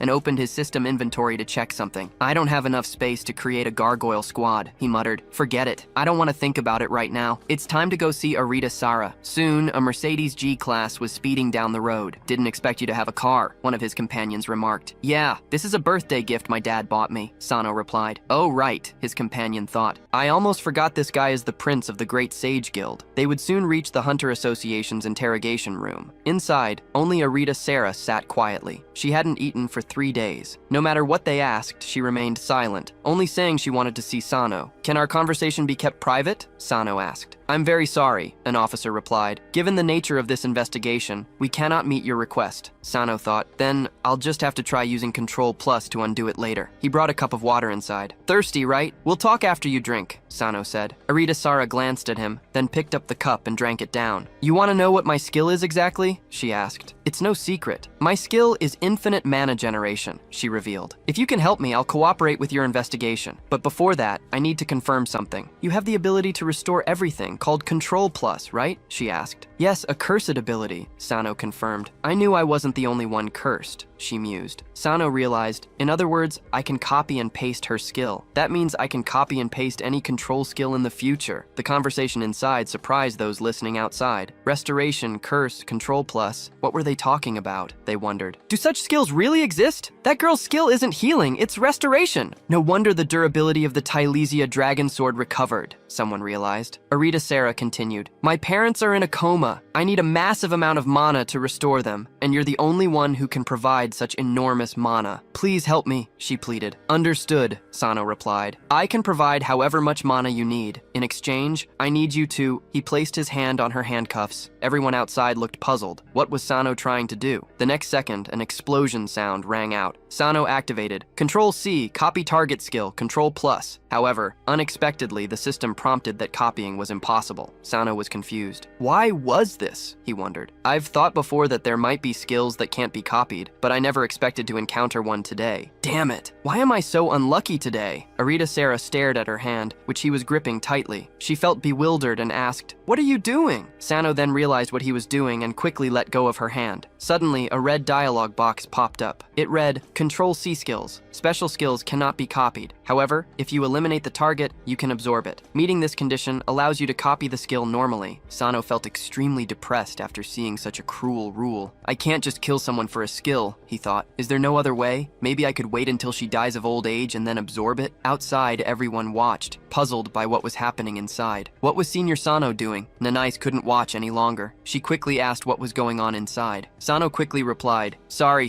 I was just spacing out. Everything's going smoothly in here. He then decided, forget it. I'll help wake up her parents first to gain her trust. Maybe I'll find a better way soon. If not, I can still cooperate with her. That same afternoon, everyone gathered at Hunter Center Hospital. Many people had been attacked by mysterious creatures during the Great Disaster, resulting in mana poisoning. This hospital was the only one accepting such patients. Sano considered, was this why I needed to cooperate with Kurosaki? I need a lot of money for treatment. He then wondered, Kurosaki is also receiving treatment here now, isn't he? Yes, he's in the underground facility, someone replied. Once he wakes up, he'll be taken to prison for investigation. Just then, a man brushed past Maul. Maul wondered, why is this guy here? It was Lucas, the one who uses Control F. The scene then shifted to Lucas as he arrived at the underground facility. 2 guards quickly stepped forward to stop him. This is a restricted area, they announced. Entry without permission is prohibited. Lucas confidently pulled out a small card. Thank you both for your hard work, he said. This is my permit. However, what was actually written on the card was Control F. In the next second, the text began to change. Countless black energy emerged from the card, quickly attacking the 2 guards. It soon engulfed them completely. After this baptism of black energy, the 2 guards were completely controlled. They became mindless puppets. Lucas walked straight in,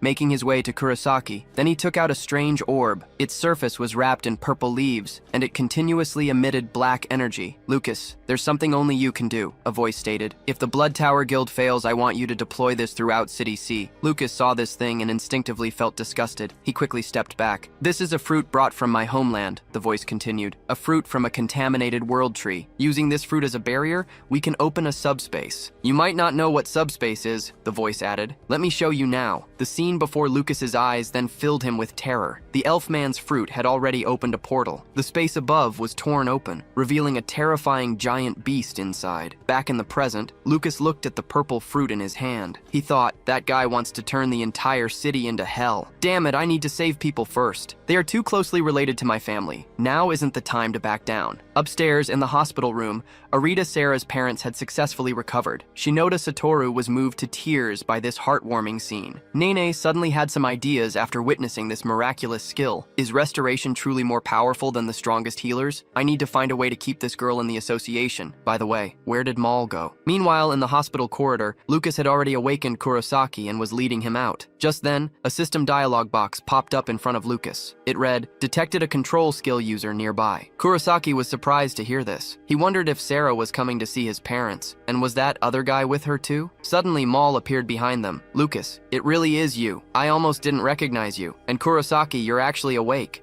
I heard you quit the Hunter Association. What are you doing here now? Since you're helping him escape, you're now an accomplice," Maul continued, drawing his weapon. Lucas observed, "You're as reckless as ever, I see. Did you forget this is a hospital? Let me handle this," Maul retorted. "I'll teach him a lesson and show him he can't do anything." Just then, Sano appeared behind Maul using shadow movement. "I'm here too," he announced. Maul stared. "You bastard, that's my skill." Lucas's unique ability chimed in. "Detected users of Control plus E and Control plus 5. Target directly ahead." "I finally found you, Control plus!" Lucas exclaimed. This was truly troublesome. One thing after another. First Kurosaki, and now even an international criminal had shown up. As the newcomer, Nanase, revealed their weapon, Lucas and Sano were startled. "That's the witch's blade," someone gasped. Nanase, muttering to himself, thought, "Today really is a terrible day. I have to work overtime everywhere I go." Seeing Nanase with a weapon immediately drew onlookers. "Isn't that Hunter Nanas? Why is he carrying a weapon in the hospital?" people whispered. Nanas calmly addressed the situation. "Look, this is a hospital. Can't we resolve this peacefully?" He then took out 2 mana suppression handcuffs. "If you're willing to wear these, I'd be happy to talk with you both." It seemed there was no room for communication. Kurosaki suddenly grabbed a nearby passerby. He yelled, "Don't you understand?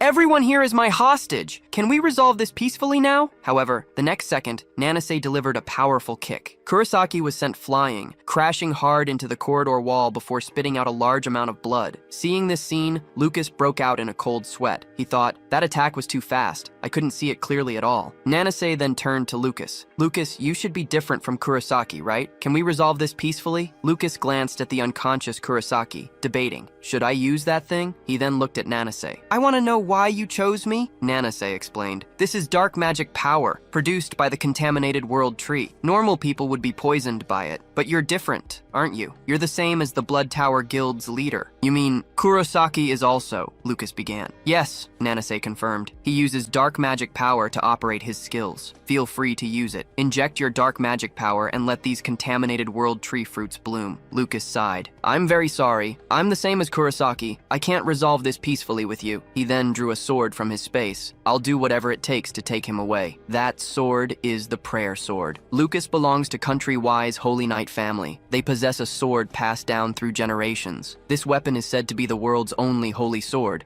on par with the Curisia dragon sword. However, it doesn't boost levels or any attributes. The sword has a special name, the Heretic Inquisitor. It's capable of eliminating any skill or weapon deemed heretical. Hunter Nanase, wielding the cursed sword witch's blade, was immediately deemed heretical. The sword moved to eliminate it. Sano immediately grew worried and wanted to help. "I'm fine, don't worry," Nanase said. "It just made a nick in the queen's blade. Now it's my turn," Nanase declared. He raised his sword and swung, but Lucas dodged the attack with ease. "It seems the hospital is limiting your performance," Lucas taunted. "You can't beat me without using your skills." The very next second, Lucas was proven wrong. Nanase's attack cut his tie. Nanase's next wave of attacks followed instantly. A single sword strike hit Lucas in the chest. The force was overwhelming. In the next second, Lucas was knocked back several meters, spitting out blood. That attack felt like it was going to tear me apart inside, he thought. "It seems the holy sword can't make up for the difference in our strength. Is this the power of the world's 10th ranked hunter?" Lucas wondered. "I really don't want to use my skill in the hospital hospital, but you're forcing me to. Just then, Kurosaki's voice echoed out. Damn bastard, Kurosaki yelled. He woke up from unconsciousness and stood. In his hand was the contaminated world tree fruit, already blooming. Since you want to protect this hospital so much, Kurosaki snarled,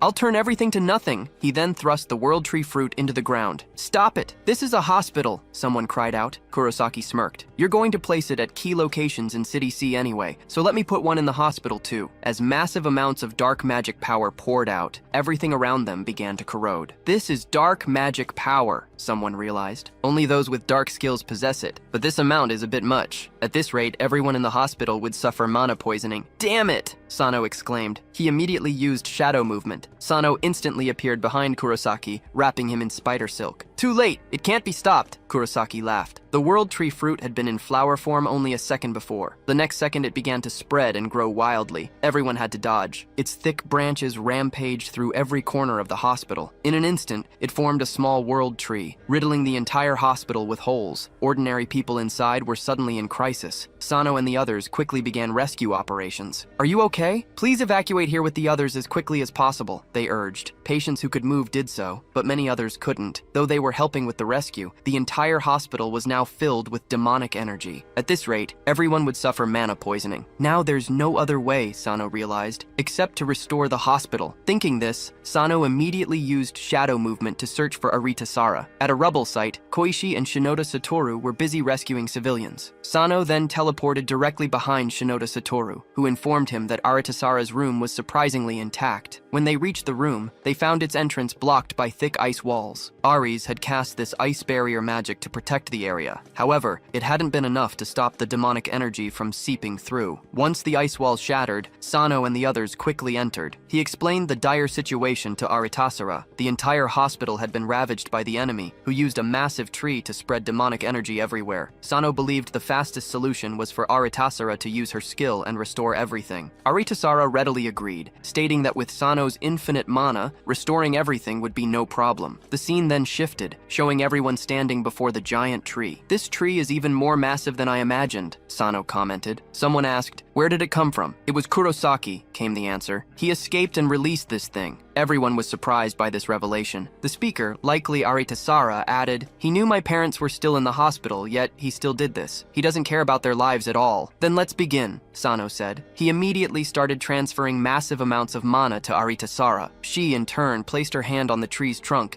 and began releasing her skill. But at that exact instant, the tree seemed to sense danger. It immediately began retracting its roots. Soon, all the roots that had spread throughout the hospital pulled back, forming a massive barrier that blocked Aritasara's path. Suddenly, a giant opening appeared on the trunk. Massive amounts of demonic energy poured out, directly attacking Aritasara. Sano, seeing this, became extremely anxious. He quickly ran forward, activating Control 5 Giant King Spider's Silk. Instantly, the silk formed a protective wall in front of them. The next second, a loud explosion rocked the area. Both the silk and the dark energy dissipated. Shinoda Satoru immediately rushed forward, his face filled with concern. Senior Sano, are you okay? Shinoda Satoru asked. I'm fine, Sano replied. But Aritasara just fainted, and it looks like the restoration failed. We have to quickly evacuate everyone from here, or they'll all be poisoned. Shinoda Satoru picked up Aritasara and immediately ran towards the hospital exit. Sano then pointed at the mysterious tree and asked Ares, do you know what this thing actually is? Ares replied, according to the notes my mother left, it might be from another world, a completely different dimension from ours. I believe this is a fruit from a contaminated world tree. Ares continued, its purpose is to transfer contamination from its source into our dimension. Since the world tree's main body is in another dimension,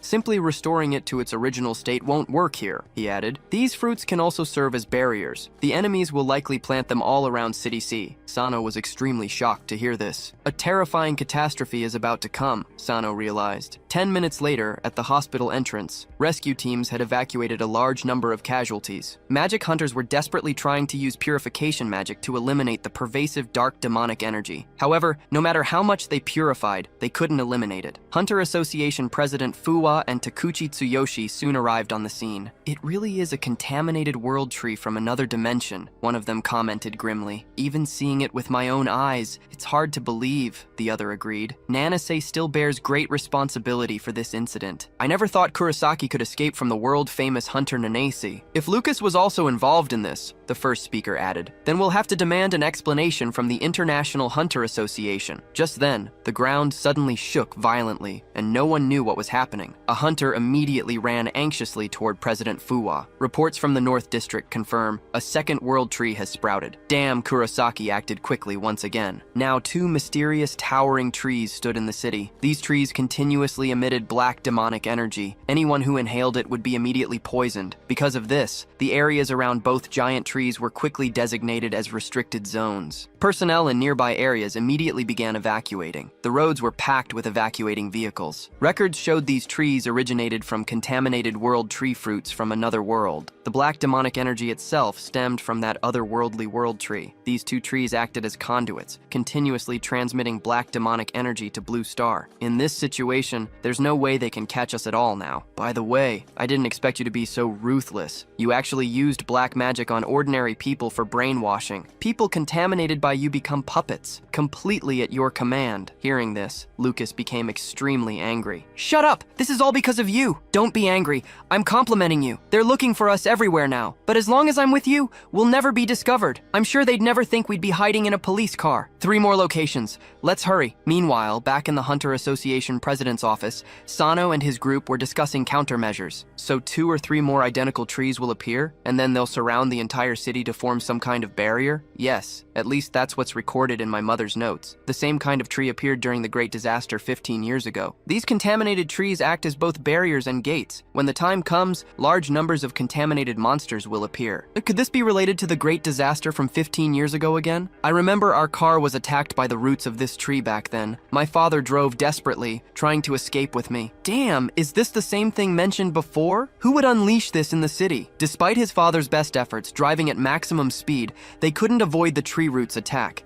They pierced straight through the entire car. As he thought of this, the cursed hourglass mark on his neck suddenly emitted a faint blue light. Could this be related to my curse? Damn it! If the mastermind is the same person, I'll make them pay dearly. Now I remember, another person said. There was indeed a tree in the city at that time, but I was busy dealing with a dungeon riot and had no time to pay attention to it. It will form a barrier, serve as a gate connecting 2-dimensional worlds, and even open a subspace. I don't quite understand why they're making it so complicated. Is there something special about that subspace? It couldn't be a Dark Soul subspace, could it? It said Dark Souls need an environment filled with demonic energy, so they use contaminated trees to form a barrier for them to descend. Under current circumstances, a subspace opening is very likely. However, the worst-case scenario is that a gate to another dimensional world might also be opened. Hearing them mention subspace, Sano suddenly realized an opportunity. If he could copy it into infinite space, he could solve his problem of insufficient storage and create an unlimited army of gargoyles. Then wouldn't I be invincible? I must catch the mastermind and obtain a subspace. The discussion then turned to dimensional keys. Takuchi Tsuyoshi didn't believe such things existed, so Sano took out the 2-dimensional fragments he held. Takuchi Tsuyoshi stared, unable to believe these actually existed. Is this really a dimensional key? He asked. These are just 2 fragments of the key. You need to collect all 5 for it to truly function. My mother's notes mention a contaminated dimensional gate once opened in Country Y. Now that contaminated trees and dimensional fragments have appeared again, it's very likely that the outsiders from back then are acting once more. They might also have dimensional fragments. Then Shirasaki suddenly spoke up. Actually, our guild also has one of these things. An hour later, everyone arrived at the underground vault of the Future Guild. This vault door is way too big. Master Shirasaki, where did you get your dimensional fragment? You didn't buy it through underground channels, did you? Don't let it be a fake and embarrass us. Sano, however, was certain a dimensional fragment was inside. He knew fragments resonate with each other. As the massive door slowly opened, the interior was revealed to everyone. In the vast space, only one item rested in the center. It was dimensional fragment number 4, wrapped in a shimmering barrier. Since no one knew what would happen when the fragments merged,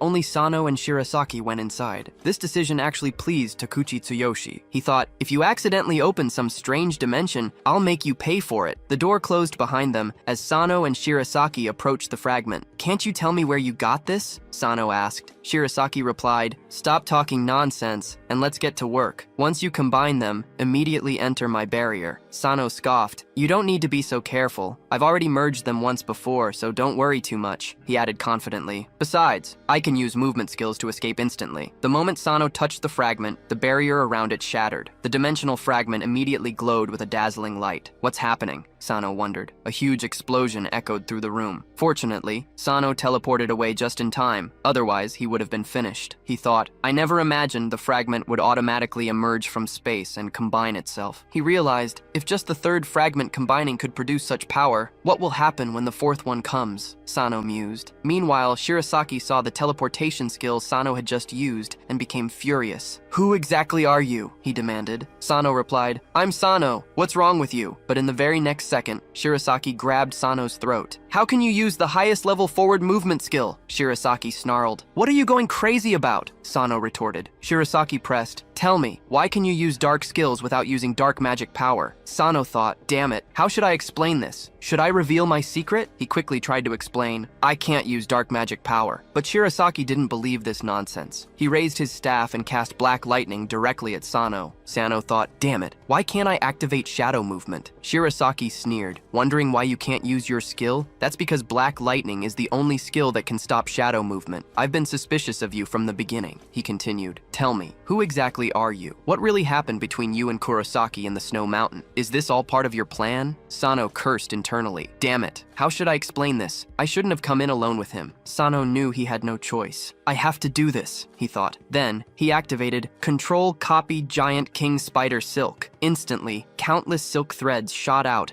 completely surrounding Shirasaki. He was quickly wrapped into a tight ball. However, the very next second, something happened inside that ball. Bang! The silk ball exploded instantly. Shirasaki reappeared right in front of Sano. If you don't confess honestly, Shirasaki warned, you'll really die here. Sano wondered, would he really kill me? Why is he so angry? Shirasaki had completely transformed, his aura turning dark as he prepared to unleash his full power. Faced with this dire situation, Sano knew he had only one choice. He immediately summoned his system panel and pulled out 2 bottles of the highest quality potions. The potion description read, Effect, heals 95% of damage, cannot be used in combination. No effect if target is already dead. Just then, Shirasaki launched his attack. Countless bolts of black lightning shot directly towards Sano. Sano felt extreme anxiety as his health continuously dropped. He yelled, Control 5, health below 25%, activate Carecia Dragon Sword skill, Berserk mode. He commanded, Control 5, equip Carecia Dragon Sword. Instantly, Sano's aura surged, dispelling all the surrounding black lightning. He glared at Shirasaki. You forced me to do this, Sano growled. Sano then swung a heavy sword strike. Shirasaki cried out, Damn it, what happened? A huge explosion erupted, leaving Shirasaki covered in wounds, blood trickling from the corner of his mouth. Then, a memory flashed. Brother, what should we call our guild? I hope it becomes the strongest in the future. How about Future Guild? I like that name, another voice replied. The memory continued. We'll definitely make it the strongest guild in the future. Brother, I'll help you become the world's strongest hunter. The world's strongest hunter. That sounds really good, the other voice agreed. Another scene emerged from the past. 10 years ago, they had faced even the King of Hell without fear, eventually defeating him. However, during preparations for a dungeon raid, they discovered an unidentified person had infiltrated their team. But Shirasaki didn't care at all. This dungeon is pretty famous, so it's normal not to recognize everyone who shows up. Plus, we have your return skill, which means we can escape any danger inside. Even so, Nanki was still very worried. Then, at the very end of the dungeon raid, an accident still happened. The bandaged man suddenly attacked everyone. You bastard, what are you doing? Someone yelled. The bandaged man replied, This is dark magic addiction toxin. When exposed to air,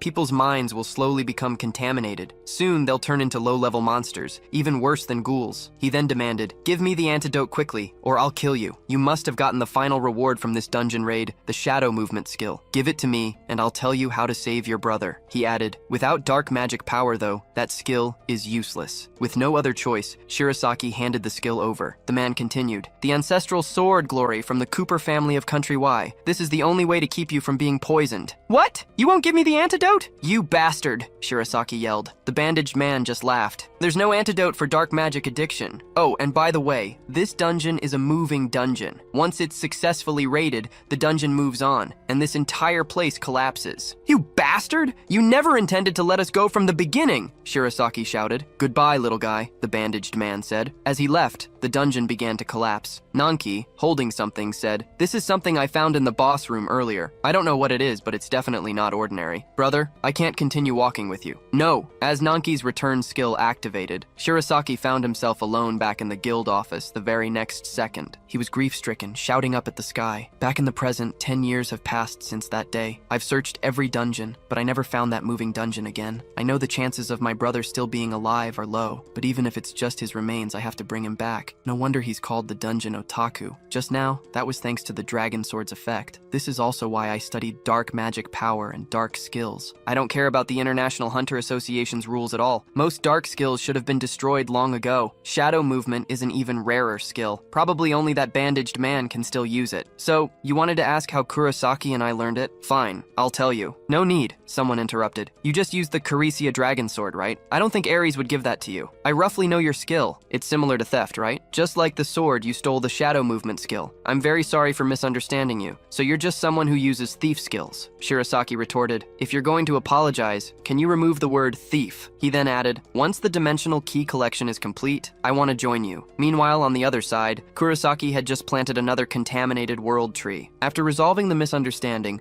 Sano and Shirasaki walked out of the treasury. Everyone was curious about what had happened inside, but Sano just made up a random excuse. I just got news, he said. The third contaminated world tree has appeared. Based on its location, we can now predict Kurosaki's next move. Before that, though, we need to gather hunters near Ginza. From the barrier's size and location, I predict the subspace will appear in Ginza itself. If we can stop him before the fourth world tree appears, we should be fine. I need to go back to the association to gather hunters. Do you two want to come along? No, that's all right. We still have preparations to make. So everyone split up to handle their own tasks. Meanwhile, somewhere in Europe, Michael Sama and his guild members were holding a secret meeting. They had just received a support request from Country H. And of course, Country M had been notified as well. The time had come. The subspace will open normally, right? One asked. Of course, Michael replied. The subspace opening is inevitable. The subspace will be packed with goblins and half-orc monsters. Just goblins and half-orc monsters? Someone scoffed. Are you underestimating Country H's hunters? Michael just smiled. Don't worry, everything is going according to plan. Still, don't underestimate the situation. Once the subspace opens in City C, there will be a huge debuff. We absolutely must succeed this time. That's for sure, someone agreed. Soon after, the ferryman left. Meanwhile, in the White House in Country M, a different conversation was happening. Has that thing really appeared in Country H? A commander asked.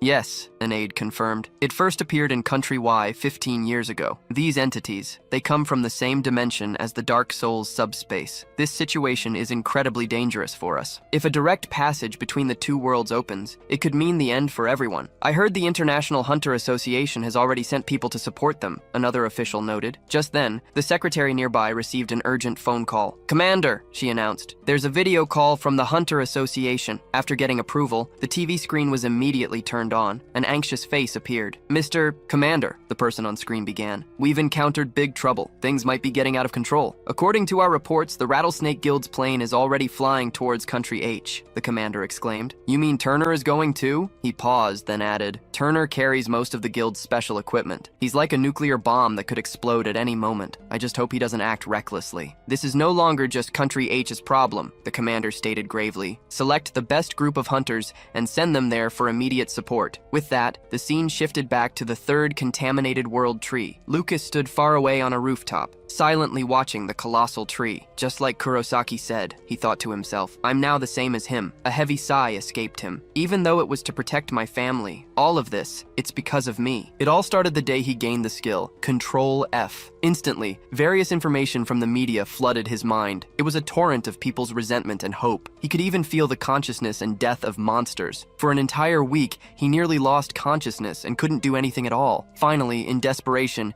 he tried to kill himself to stop the curse of Control F, but ironically, that was when he discovered the way to break it. His family possessed a treasured heirloom, the Angel Sword, a holy blade. As long as he held it, the curse of Control F would be suppressed. Later, he gradually began to adapt to the curse's power. Then, a major incident occurred. A gate to another dimension opened in Country Y. Western hunters soon came to their home, wanting to borrow the holy sword. His father, wanting to protect Lucas, firmly refused. As a result, Country Y suffered tremendous losses, and the Cooper family lost much of its status and power. This spurred Lucas to begin researching the curse's power himself. After trying every method imaginable, he discovered a dark truth. Only dark magic could truly control this curse. If he ever let his guard down, he would easily lose control of the skill. That's why he always kept the holy sword by his side. Finally, he met them, and thanks to them, his family was able to rise again. But the price was steep. Michael Sama had threatened him, demanding he use Control F to find all the cursed ones. Once found, Michael would kill them and steal their cursed power. He had used the excuse of protecting his family for far too long. The truth? I'm just afraid of death, he admitted to himself. I'm a coward. Now that we know who has control skill, if this curse falls into Michael Sama's hands, who knows what might happen? I want to see for myself. So, Lucas sealed away the holy sword. Instantly, the cursed power erupted. As the curse's ability activated, Lucas's consciousness was drawn into a mysterious space. He followed the previous clues, searching continuously. He found his location. Control C. 10,000 meters above,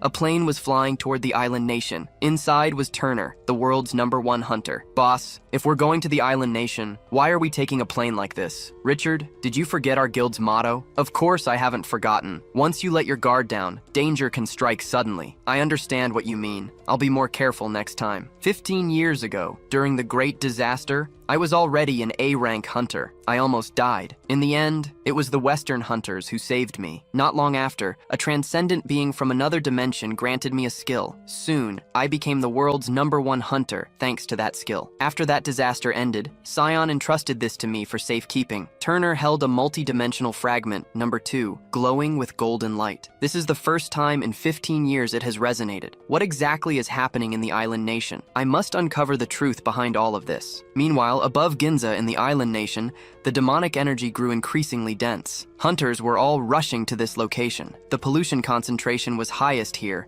so the subspace would definitely open in this spot. The Great Sage Guild was responsible for the World Tree at the hospital. Guildmaster Shinoda Shiro used magic circles to control the dark energy there. Guildmaster Takuchi sent his guild members to support various areas. He sat alone in central Ginza, waiting for the subspace to open. The other smaller guilds were responsible for evacuating civilians. By the way, where did Hunter Sano go? He said he had some things to handle first. The scene then shifts to a shopping mall in Ginza. Sano's group was each carrying several bags. Even Little Stone was carrying a backpack. Just then, Lucas arrived, carrying his sword. How did you know we were here? I don't want to waste words with you right now. I'm here for Hunter Sano. Seeing the holy sword in Lucas's hand, Sano remembered the story Shirosaki had told him. If I could copy this sword, maybe I could purify that filthy dark energy. Thinking this, Sano immediately vanished. The next second, he appeared behind Lucas. Just as he was about to touch the holy sword, Lucas noticed him. Sano immediately pulled back. Don't do such strange things. I already know all your skills, including your copying skill, Control Plus. These words shocked Sano. How did he know my secret? However, Sano still pretended not to understand what Lucas meant. Pretending ignorance is useless. My family and I are risking our lives for this. Just as the attack was about to hit Sano, he immediately used his shadow movement skill. He appeared behind Lucas. However, Lucas's holy sword was the natural enemy of dark skills. Lucas immediately activated his skill. The holy sword began to emit brilliant light. This is bad. I can't use shadow movement. That's the holy sword's power. Its light can purify darkness within a 10-meter radius. Now let's see where you run. This is getting troublesome. Should I use the Kalisha Dragon Sword? Do you know? I've been looking for you for a long time. I want to know how you control the Control Plus skill. I get it now. You're one of the cursed, too. You're planning to kill me and steal my skill. You're just like Kurosaki. Those words instantly enraged Lucas, and he immediately charged with his sword. Sano was caught off guard by this sudden attack and was pierced by the sword. Lucas couldn't believe how smoothly it went, but it was all part of Sano's plan. He had finally touched the holy sword. Control Plus. The holy sword began merging with its user. Sano successfully copied the holy sword. He immediately pulled out a high-grade healing potion. The moment he drank it, his wound instantly healed. Only then did Lucas realize Sano had intentionally let himself be stabbed, just to copy the holy sword. I'll ask you one last time. What do you plan to do with Control C? Do you even need to ask? Of course, to become the world's strongest hunter, an existence even stronger than the transcendent ones. However, Lucas wasn't satisfied with that answer. He attacked Sano again. We don't have much time, Sano said. Didn't you hear when you received the curse? Now there are only 5 years left until the great disaster. Lucas truly didn't know. When he received the curse, he'd gotten too much information all at once. He couldn't filter it all. This hourglass mark, it's a countdown. Just then, strange sounds erupted from the sky. Is it starting now? Someone wondered. The dark subspace from another dimension was about to open. Once it opens, it will designate a contaminated area. In that area,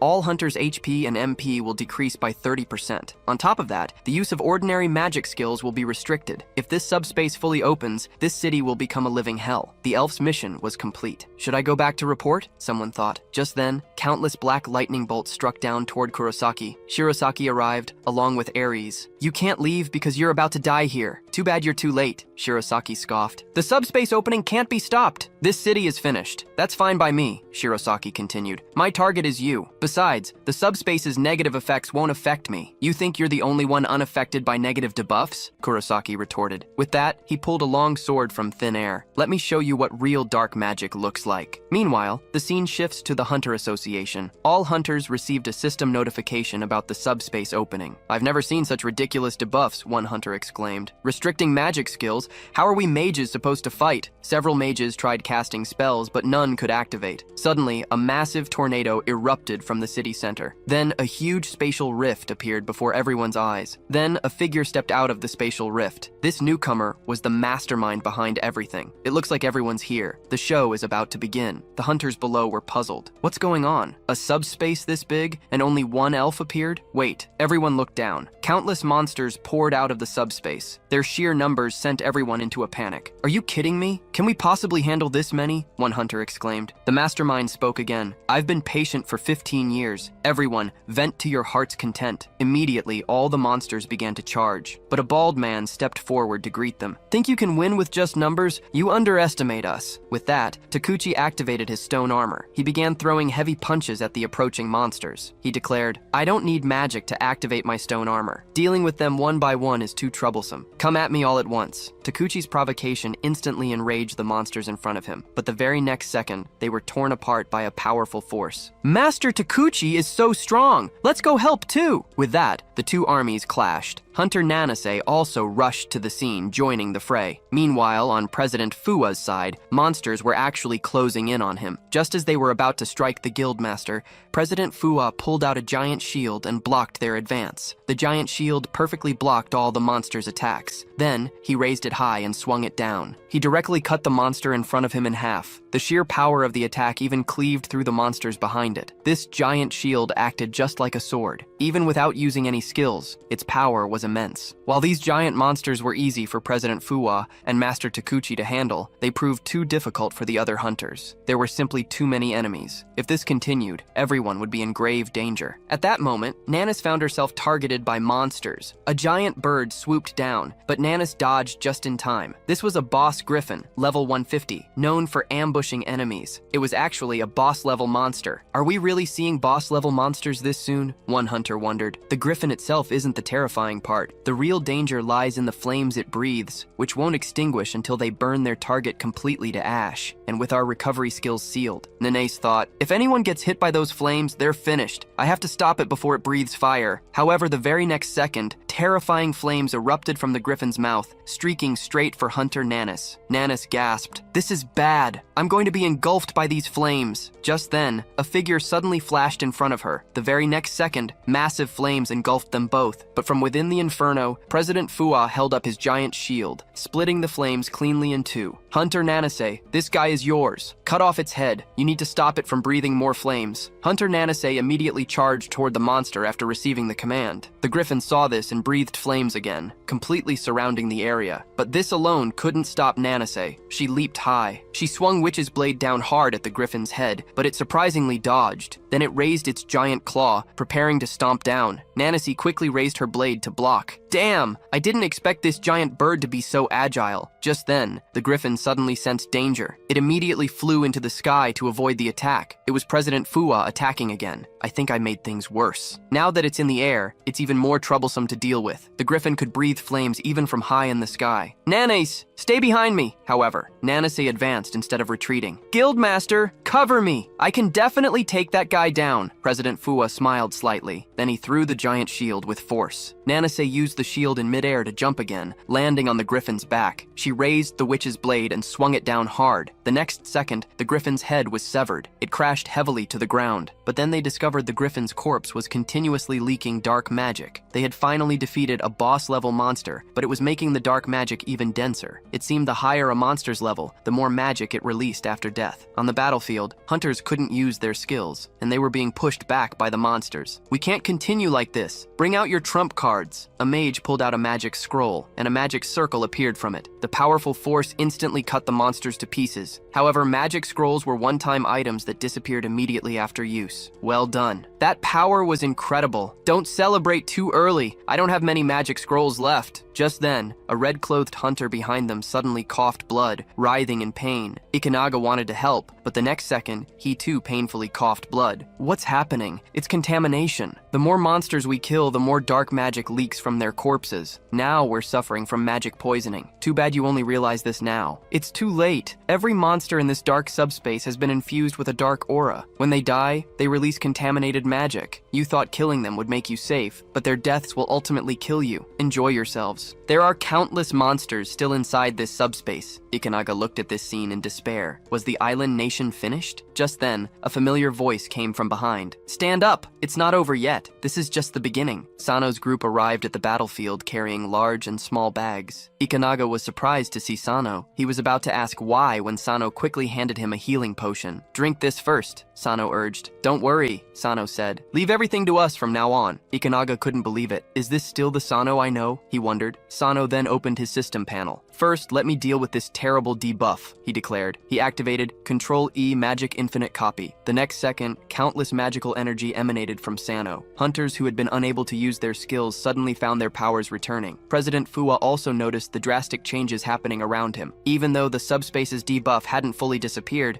this continuous magic supply allowed hunters to use their skills once more. This large-scale magic output is incredible, President Fua exclaimed. The elfman was visibly shocked by this massive influx of power. Sano was essentially using vast amounts of magic to counteract the subspace's debuff. How is this possible? The elfman wondered. Could it be Control Plus? However, even with this newfound magic, the sheer number of monsters couldn't be dealt with so quickly. Sano's team continued to push deeper into the front lines, still carrying their mysterious bags. Suddenly, a group of giant monsters appeared right in front of them. Are we too close? Someone asked. Don't worry, Sano replied. Take out what's in the bags. The others immediately opened their bags. Countless small, round balls rolled out onto the ground. Nearby hunters looked puzzled. What are they doing? One whispered. Go, my minions! Sano commanded. Take them all down! The round balls, which had just scattered, suddenly transformed into small gargoyles. They immediately charged toward the monsters. However, the first few gargoyles were quickly smashed by the monsters' powerful punches. Damn, Sano muttered. Even with so many gargoyles, is it not enough? But then, a swarm of small gargoyles climbed up one monster's arm. They attacked its vulnerable points, swarming it. In moments, they brought the massive creature down. It was a clear demonstration. Even small creatures, like ants, could take down an elephant if there were enough of them. Just like that, thanks to the gargoyles' relentless attacks, defeating these giant beasts became much easier. Soon, Sano's gargoyles evolved. They reached level 3, gaining new abilities. Skill 1 allowed them to create puppets based on Sano's image, and previously created puppets could be recreated. Skill 2, Puppet Armor, could transform them into stone armor, covering Sano's entire body. Skill 3 granted Sano the ability to share sensory vision and hearing with his created puppets, and Skill 4 enabled him to give them specific commands. Seeing all this new information, Sano was extremely excited. Sano immediately commanded all the gargoyles to gather together. They began to transform and merge right before everyone's eyes. "Come forth, my combined beast," he shouted. From the merging mass,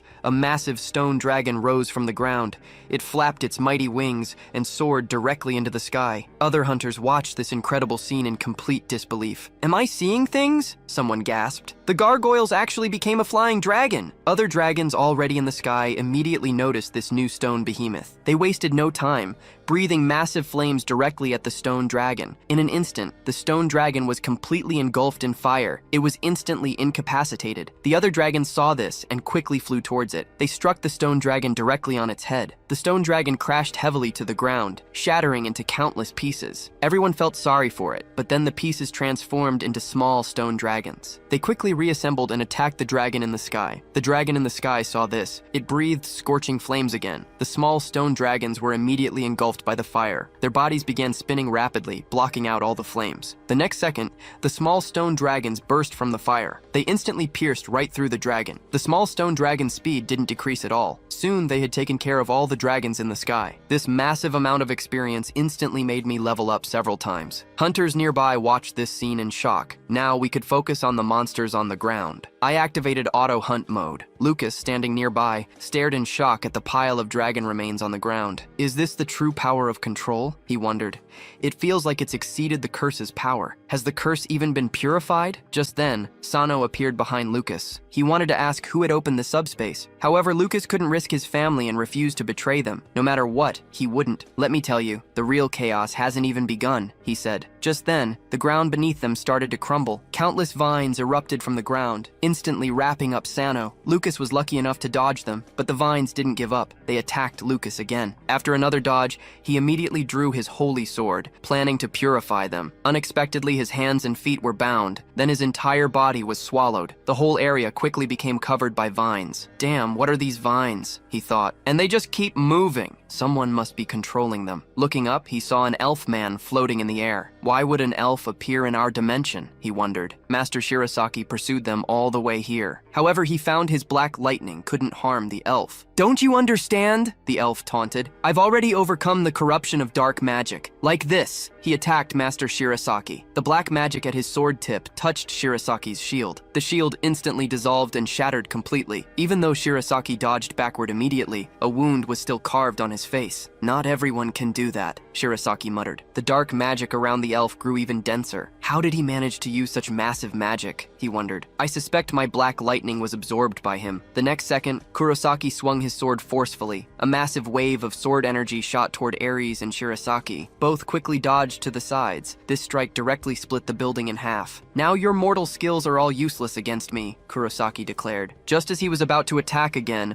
Ares immediately used ice magic, freezing Kurosaki to the ground. Shirasaki was curious. "Has the subspace's debuff disappeared?" he asked. "You can use magic now?" "No," Kurosaki responded. "It's probably the effect of Sano's infinite magic. I can currently use about 50% of my power, and that's enough to stall him." As Kurosaki's magic erupted, the ice blocks beneath him instantly shattered. Ares tried to use the same trick again, but as he moved to freeze Kurosaki, Kurosaki quickly jumped into the air. He then charged directly at them. "Think you can trap me?" Kurosaki challenged. "I'm the guildmaster of the Blood Tower Guild." At this critical moment, Ares quickly activated a magic barrier. "You might not know," he said. "My dark magic can absorb ordinary magic and become stronger." Immediately, the magic barrier began to dissolve and disappear. Seeing this, Ares quickly pulled a magic scroll from his pocket. He tore it in half. The magic runes inside instantly formed a new barrier. "Are you struggling in your death throes?" Kurosaki mocked. Planning to absorb it again, he immediately raised his sword to stab. The next second, the barrier instantly shattered. Fortunately, Shirasaki blocked in front of Ares just in time. He released a burst of black lightning at Kurosaki. Kurosaki quickly raised his sword to block the attack. Seeing his chance, Ares used ice magic again. Countless ice spikes stabbed toward Kurosaki, instantly trapping him. "Tell me," Ares demanded, "where did you get the shadow movement skill? Otherwise, I'll make you wish you were dead. You chased me all this way just for this?" Kurosaki scoffed. "Do you know, I heard some interesting things from Lucas." Kurosaki's magic erupted around him. A large amount of magic quickly engulfed Shirasaki. When Shirasaki opened his eyes again, he found himself back in a cave. A man lay on the ground beneath him. It was Nanki, his brother, poisoned by magic. Meanwhile, on the other side of the battlefield, the elf man came to Lucas. He took the holy sword from Lucas's hand. "I thought it would take me a long time to get it," he mused. "You approached me for the holy sword from the beginning, didn't you?" Lucas accused.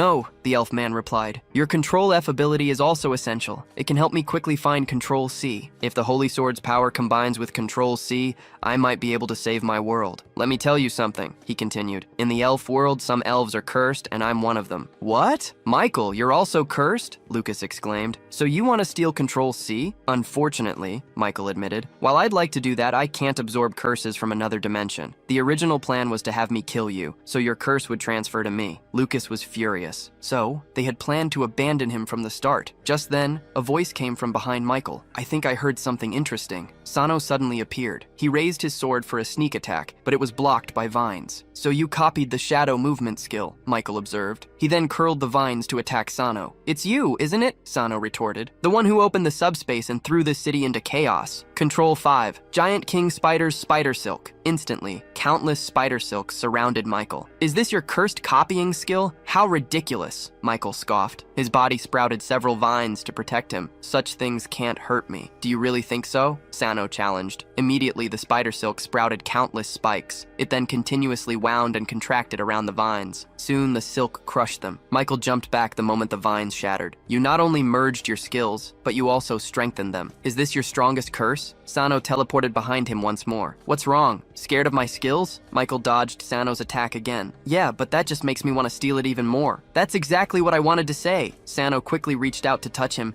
activating Control C, search subspace. No copyable object found. Sano couldn't believe it. Unfortunately, you can't copy anything from me, Michael retorted. Michael then curled his vines to attack Sano, wrapping him up again. Meanwhile, Lucas had already broken free from the vines on his end. This is bad. Without the Holy Sword's suppression, Sano realized he could no longer control the Control F curse. Suddenly, a massive flood of information rushed into his mind. Sano's phantom and Michael's phantom seemed to share an energy link. Why were they connected? Could it be related to the subspace? There was only one way for Sano to copy Michael's skill. Meanwhile, on the other side of the battlefield, Kurosaki had just broken through the ice spikes. Master Shirosaki was still trapped in the illusion, completely unable to resist. So now I just need to kill this mage and I win, Kurosaki declared, charging toward Ares. Ares quickly used an ice wall to block the attack, but it shattered instantly. Massive magic then surrounded him. Ares quickly retreated, but he knew running was useless. Just die obediently, Kurosaki sneered. Then, Ares' magic suddenly changed. Only those who master one thing are truly powerful. How could I lose to someone like you? Kurosaki suddenly noticed the sky had darkened. He looked up and saw a massive iceberg falling from the sky. Its terrifying power destroyed the entire street. Are you crazy? Dropping something like that in the city center? Kurosaki yelled. I almost thought I was going to die, Kurosaki exclaimed. Suddenly, his body was frozen again. Don't worry, Ares said calmly. The ordinary residents here have already been evacuated. Now wait for Master Shirosaki's wrath. Only then did Kurosaki realize. Shirosaki, floating in the sky, had already broken free from the illusion. How did you do that? Did you absorb the abyss? Kurosaki asked. I said I would personally send you away, Shirosaki replied. He released a terrifying attack, directly piercing Kurosaki. However, Master Shirosaki's eyes now held a strange look. Don't you still have questions for him? Kurosaki asked, surprised. No need anymore. I already got the information I wanted. Sending me to the abyss was his biggest mistake, Shirosaki continued. I discovered a hint about how to overcome dark magic addiction in the abyss. But now, let's go to Sano's side first. So, what exactly did you see in the abyss? Kurosaki questioned. I found hope for victory. Meanwhile,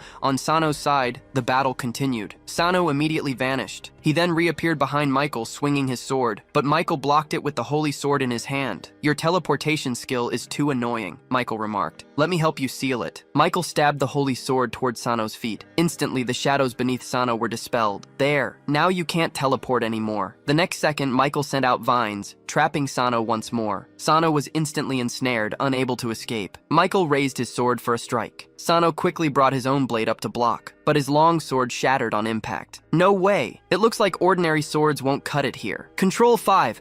Use Kalisha Dragon Sword. Sano instantly pulled out his strongest trump card. A single strike shattered the vines that bound him. The massive sword light shot straight toward Michael. When the smoke cleared, Michael had surprisingly caught the blow. The Kalisha Dragon Sword's power is truly terrifying. Without the holy sword, that would have been dangerous. Don't think it's over yet, Sano leaped high, his sword raised. But before he could swing down, a portal suddenly opened behind Michael. Michael vanished into it. Sano's strike sailed through empty air. Suddenly, the portal reappeared, and the holy sword struck Sano in a single blow. Even with your increased level from the sword, your combat experience is still lacking. Damn, I didn't expect the subspace could be used for movement. How can I copy that? Lost in thought, Sano pulled out a healing potion. He quickly drank it. High-level healing potions can fully close external wounds, but they can't repair internal damage. These potions are made with divine power, so they can't completely heal damage from the holy sword itself. Let's see what else you can copy. There's nothing left for you to copy, but it seems I don't need anything else. As soon as he finished speaking, hellfire blasted straight at Michael. Damn, who is this? The massive blast of power ripped the holy sword right from Michael's hand. It flew through the air and embedded itself in the ground nearby. To block the hellfire,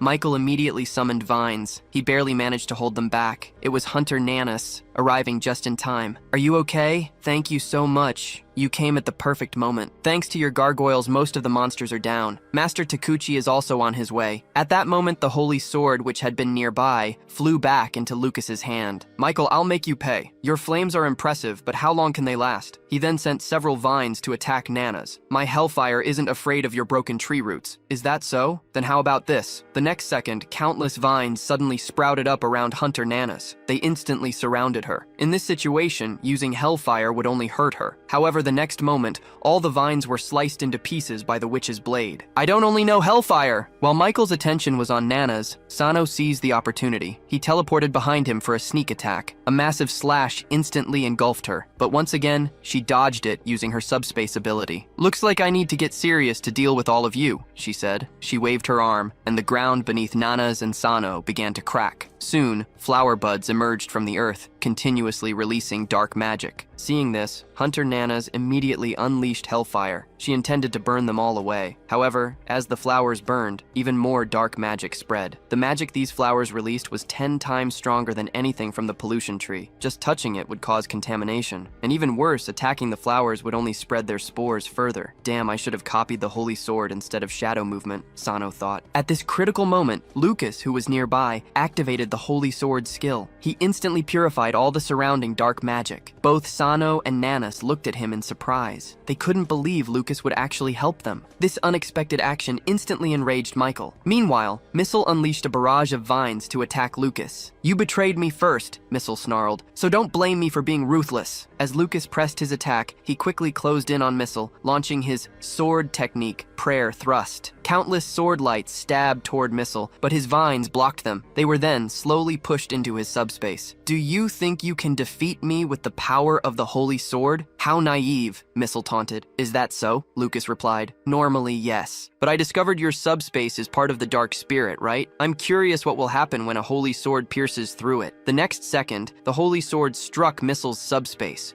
which was behind him. Missile quickly controlled his vines, attacking Lucas and sending him flying to a nearby area. Despite this, cracks still appeared in the subspace, looking like glass about to shatter. Nana seized the opportunity, rushing forward with her blade. Looks like you have nowhere left to run, she declared. Missile, now in a panic, reacted quickly. Being hit by hellfire would be extremely troublesome for him. He immediately controlled his vines to block the incoming hellfire. However, the terrifying flames quickly consumed them all. Looking at the inferno before them, with no movement inside, it seemed their enemy was either dead or severely injured. At this moment, Lucas turned to Sano and asked, "You can't copy Missile's subspace, can you?" Sano replied, "That's right. His subspace isn't a skill. It's an item, much like the holy sword itself. Missile is an elf from another dimension, and his subspace connects to other dimensions." Lucas then wondered, but how can he stay in our world for so long? As far as I know, remaining in another dimension long-term requires massive amounts of magic power. You're absolutely right, Sano confirmed. So I suspect Missile relies on some specific item, and it's very likely that his subspace is connected to this item. Lucas nodded. I see. Because I haven't touched this item, I can't copy this subspace at all. Speaking of which, Lucas continued, why are you suddenly willing to cooperate with me? Sano explained, I did want to kill you at first, but when I was captured by those corrupted trees, you didn't finish me off. If you had killed me then, you could have obtained my curse skill. Lucas just shook his head. You're overthinking it. I don't want to become a skill killer, Lucas stated simply. Nanas, who had overheard their entire conversation, was completely confused. What copying? What curse skill? She wondered. And how do you even have the Kalisha dragon sword? Didn't you return it to Ares? The situation immediately became awkward. Just as Sano struggled to find an explanation, strange sounds began to emanate from the hellfire. Then, massive vines burst from the ground, instantly extinguishing the terrifying flames. Missile stood tall atop the vines, covered in wounds. I originally planned to just play around with you casually before Michael arrived, he stated, but I still underestimated your strength. The real battle starts now. Immediately, numerous branches lashed out, attacking Sano and the others. Everyone quickly dodged upon seeing this sudden assault. Sano then asked Nanas to use flames to block Missile's vision. Nanasu instantly unleashed hellfire as commanded, forming a towering wall of flames. I immediately leaped onto the tree trunk. Then, I used Control-C to copy the corrupted World Tree's branch. A seed containing 1/3 of the World Tree was copied into my body. It can be absorbed and grown, promising the World Tree's life blessing once it blooms. However, anyone carrying 1/3 of the World Tree seed will forcibly absorb this skill if their health drops below 15%, losing the ability to use World Tree branches. It seems Missile is at the end of his rope. The next moment, Sano quickly summoned the World Tree's branches. Golden branches erupted from the ground, and Missile watched in shock as the black branches covering his body began to dissipate. Damn it, he cursed. That guy actually copied the corrupted World Tree. Lucas seized the opportunity, leaping high, determined to finish Missile off while he was vulnerable. Seeing this, Missile immediately tried to summon his own branches to attack, but failed. His World Tree branches were now completely unusable. In that critical moment, Missile quickly bent down to dodge the attack, but he didn't quite make it. A deep sword wound appeared on his chest. Damn it, he muttered. I didn't expect to be so pathetic. Just as he tried to summon the subspace to escape, I used Control-C. Simultaneously, I deployed spider silk and branches, instantly binding him tightly. Missile gritted his teeth. Once elves cross dimensions, they become monsters too, Hunter Nini declared. And my duty is to deal with monsters and protect citizens. With that, she swung her sword heavily. The terrifying hellfire immediately engulfed him. Missile howled in agony as the flames consumed him. I'm surprised that still couldn't kill you, I remarked. You forced my hand, Missile snarled. I'll make your world become like ours. The next second, a massive spatial crack ripped open behind him. Stop him quickly, Sano yelled.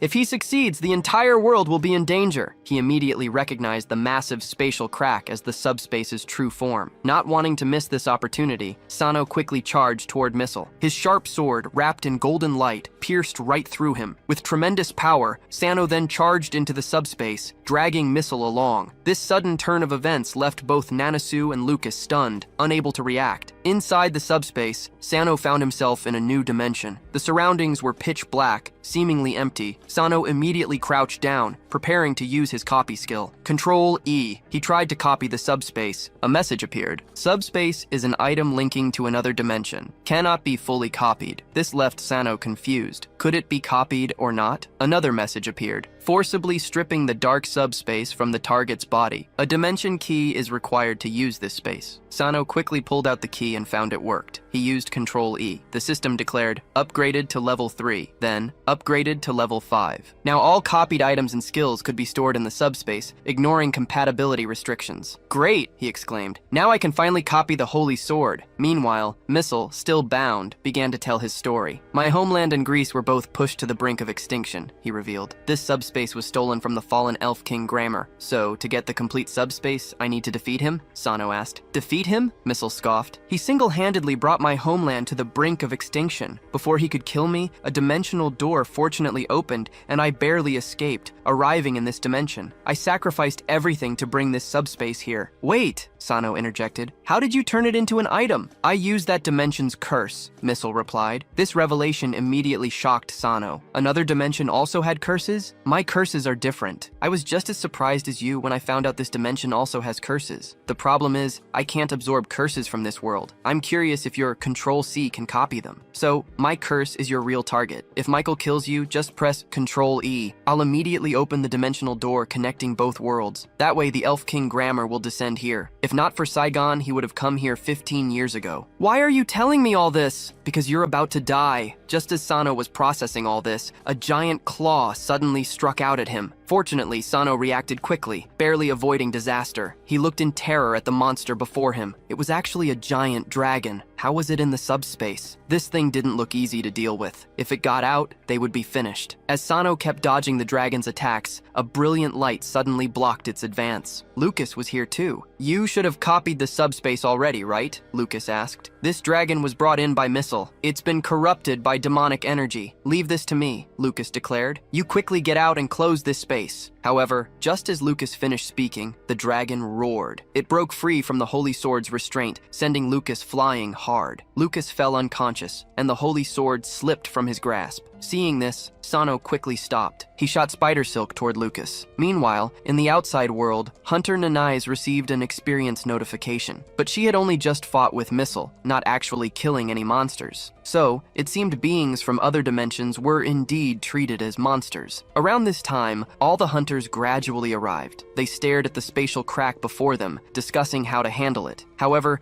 the crack suddenly began to show unusual activity. An explosion boomed from inside the subspace, and two figures were violently thrown out. It was Sano and the unconscious Lucas. Ignoring the surprise from onlookers, Sano ran toward the space entrance again. He had to close the subspace before that monster came out. As Sano's skill activated, the subspace entrance continuously shrank. However, just as it was about to close, a system warning suddenly popped up. It read, "Due to internal forces, the subspace cannot be closed and must remain open." How was this possible? Could it be that monster? At that very moment, the huge dragon's head emerged from the crack. Then, its entire body slowly walked out. Everyone looked in terror at the giant beast before them. "Everyone, run quickly!" someone yelled. "This isn't something we can handle!" Maul immediately recognized the giant beast. "This is a dragon!" he gasped. 15 years ago, just one of them destroyed an entire kingdom. The dragon had completely flown out, directly sending Sano, who was still at the entrance, flying. "Damn it!" Sano cursed. "I have to stop it!" He immediately activated Control 5, using his World Tree Branches skill. The next second, numerous branches coiled toward the dragon, quickly wrapping it completely. It worked. The dragon was stopped. Just as everyone thought the crisis was resolved, the dragon roared. It broke free from the restraints, its mouth continuously spewing flames. "Damn it!" Sano yelled. "It's about to breathe fire!" Everyone, run. At that moment, Hunter Association President Fuwa raised his large shield. "It's too late," he declared. "Everyone get behind me." Master Shirasaki quickly directed the remaining people to join him. The very next second, the dragon unleashed massive flames, turning everything before it into a sea of fire. Miraculously, this terrible attack didn't result in a single casualty. The dragon's scales are incredibly hard. Normal physical attacks and magic can't harm it, but I have a method. We can use Michael to eliminate the dragon, but the problem is, his target is you. Just then, a helicopter appeared in the sky above the battlefield. Should we act now? Not yet. We need to wait until the dimensional fragment resonance strengthens. Meanwhile, just before the great battle, Missile and Michael were making their final preparations. I'll leave this matter to you. You'll be the one to open the dimensional door. Hunter Sagan should have already made arrangements to prevent the door from opening again. And take this. It's the Guardian Stone passed down through generations of my elf clan. If I'm killed, it will emit a brilliant light, guiding you to my true killer. That will be the best time for you to act. Back in reality, the Guardian Stone in Michael's hand was glowing red. A red beam shot straight down, pointing directly at Hunter Nanais below. Meanwhile, the dragon was still relentlessly destroying the city. Most hunters were only able to dodge. Then, Master Shirosaki raised his staff and unleashed his strongest skill, Black Lightning. However, even dark magic proved nearly useless against the dragon. The most effective method would likely be physical attacks, but the creature is simply too big. If ordinary hunters try to kill it, the casualties would be enormous. Damn it. If Master Takuchi Tsuyoshi were here,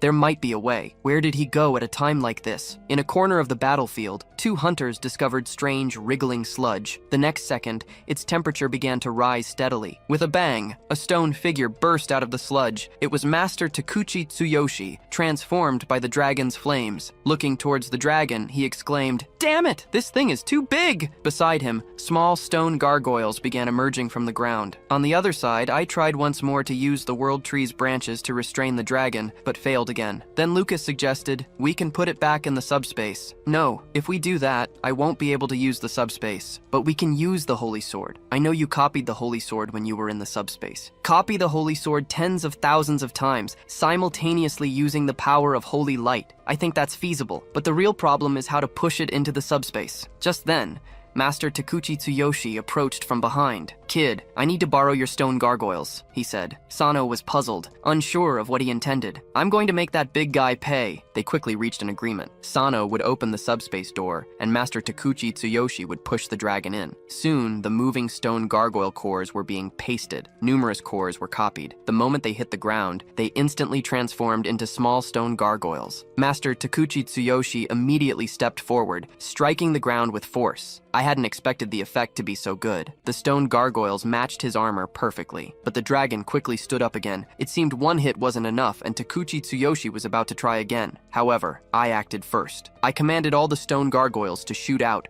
rushing directly into the dragon's mouth. The dragon crushed them with a bite, but that wasn't my real goal. The remaining stone gargoyles inside the dragon's mouth were preparing to self-destruct. Moments later, a huge explosion erupted. The attack knocked the dragon unconscious, sending it crashing to the ground. Everyone cheered, believing we had defeated the dragon. I had no time to explain.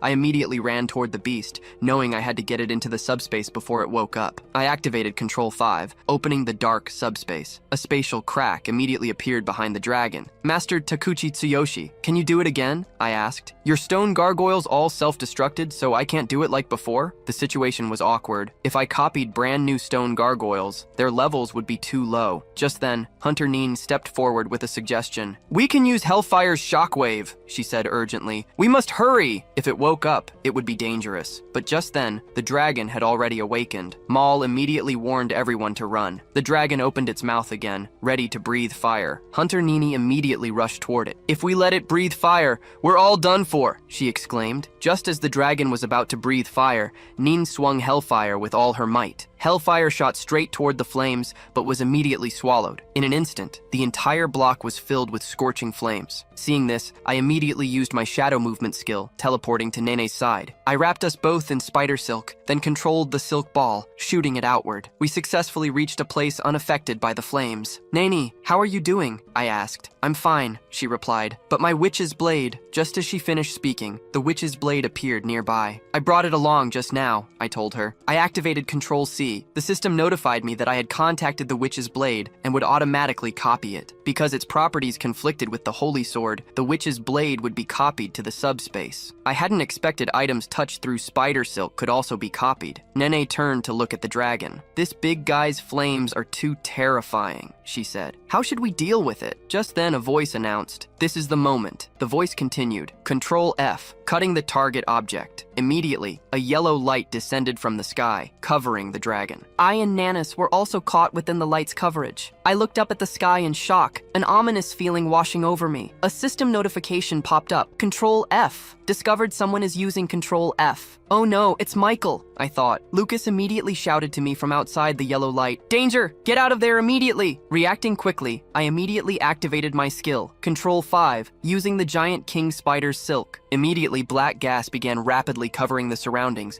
until everything turned completely dark. With a rumbling sound, both the dragon and the ground beneath it disappeared without a trace. What just happened? I wondered. Why is there suddenly a huge crater here? And where did the dragon go? Who was it? Just then, President Fua looked in shock toward the other side. Nanase was spitting blood, clearly in extreme pain. Nanase's arm had disappeared and blood stained her entire coat. Everyone immediately became extremely anxious upon seeing this. Shinoda Satoru cried as he asked me, "Why did my sister become like this? Arita Sara can definitely cure her, right?" "Don't worry," I promised. "I'll take her to find Arita Sara right away." He opened a subspace and picked up Nanase. As he entered, a voice called out, "Sano-senpai, please, you must cure my sister." Sano simply replied, "Leave it to me." Right after Sano left, a helicopter appeared overhead. It bore the Rising Star Guild's logo on its fuselage. Moments later, Michael and his subordinates landed on the ground. "Sorry," Michael said. "That attack was a bit excessive." Takuchi Tsuyoshi angrily walked over, ready for a confrontation. "Our hunter lost an arm because of your attack," he fumed. Michael shrugged. "That dragon could have destroyed an entire country, so I had to use a bit more force." Michael added, "Just losing an arm is actually quite a bargain." Hearing his contemptuous words,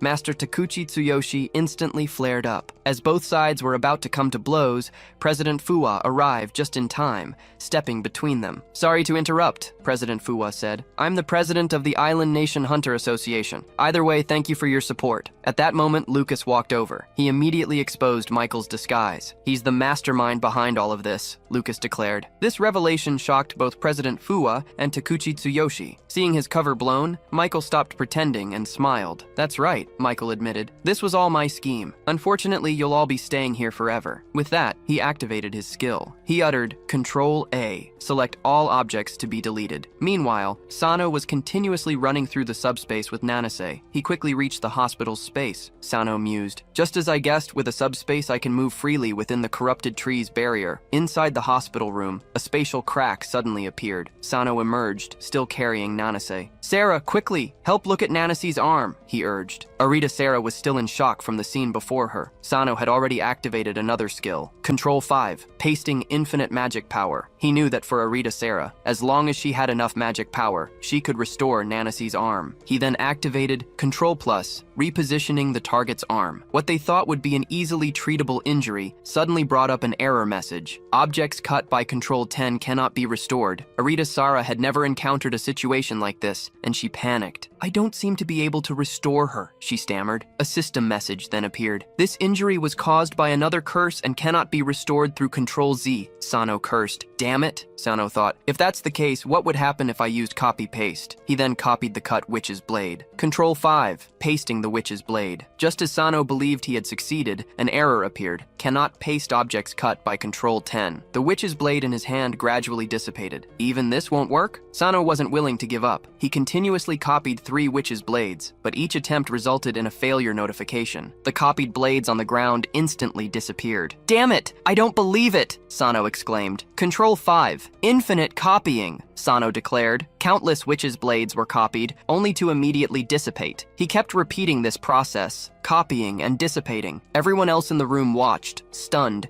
as countless error pop-ups flooded the air. Finally, one witch's blade appeared that didn't disappear. An unknown error occurred, and now I can copy and paste objects cut by Control 10, Sano realized. I didn't expect it to actually work. He then turned to Arita Sarah and said, let's try again. Back on the battlefield, all the hunters suddenly had an inverted triangle target appear above their heads. This was Michael's Control A Select All skill in action. Immediately, several black lightning bolts struck the marked hunters. The terrifying power continuously bombarded the Rising Star Guild members. Michael activated Control H, swapping positions with a target. He suddenly vanished from his spot on the battlefield, instantly escaping the explosion. Seems you're good at dodging. Too bad I'm best at area magic. As he said this, he prepared to launch a large-scale attack. However, at that exact moment, Michael smiled coldly. Black lightning is indeed a troublesome skill, Michael mused. Then he snapped his fingers. I'll deal with you first. The next second, several small black spheres attacked Shirosaki. Surrounded by them, Shirosaki had nowhere to escape. Any parts touched by the spheres were instantly cut away, then fell straight to the ground. You damned bastard! Takuchi Tsuyoshi angrily charged at Michael. A huge impact sound rang out. Countless fragments scattered. The president of the island nation's #1 guild is nothing more than this, Michael scoffed. A semi-transparent barrier had formed in front of him. Takuchi Tsuyoshi's arm was destroyed the moment it made contact. What kind of skill is this? Even Takuchi Tsuyoshi's attack doesn't work, someone exclaimed. Don't be too shocked, Michael replied, activating his skill again. He used Control 10, cutting objects in front of him. A huge black sphere instantly formed. After the smoke cleared, only a massive crater remained. At the crater's edge, 2 figures stood behind a huge shield. Old man, mind your own business, one of them said. This isn't an ordinary skill. I almost couldn't block it.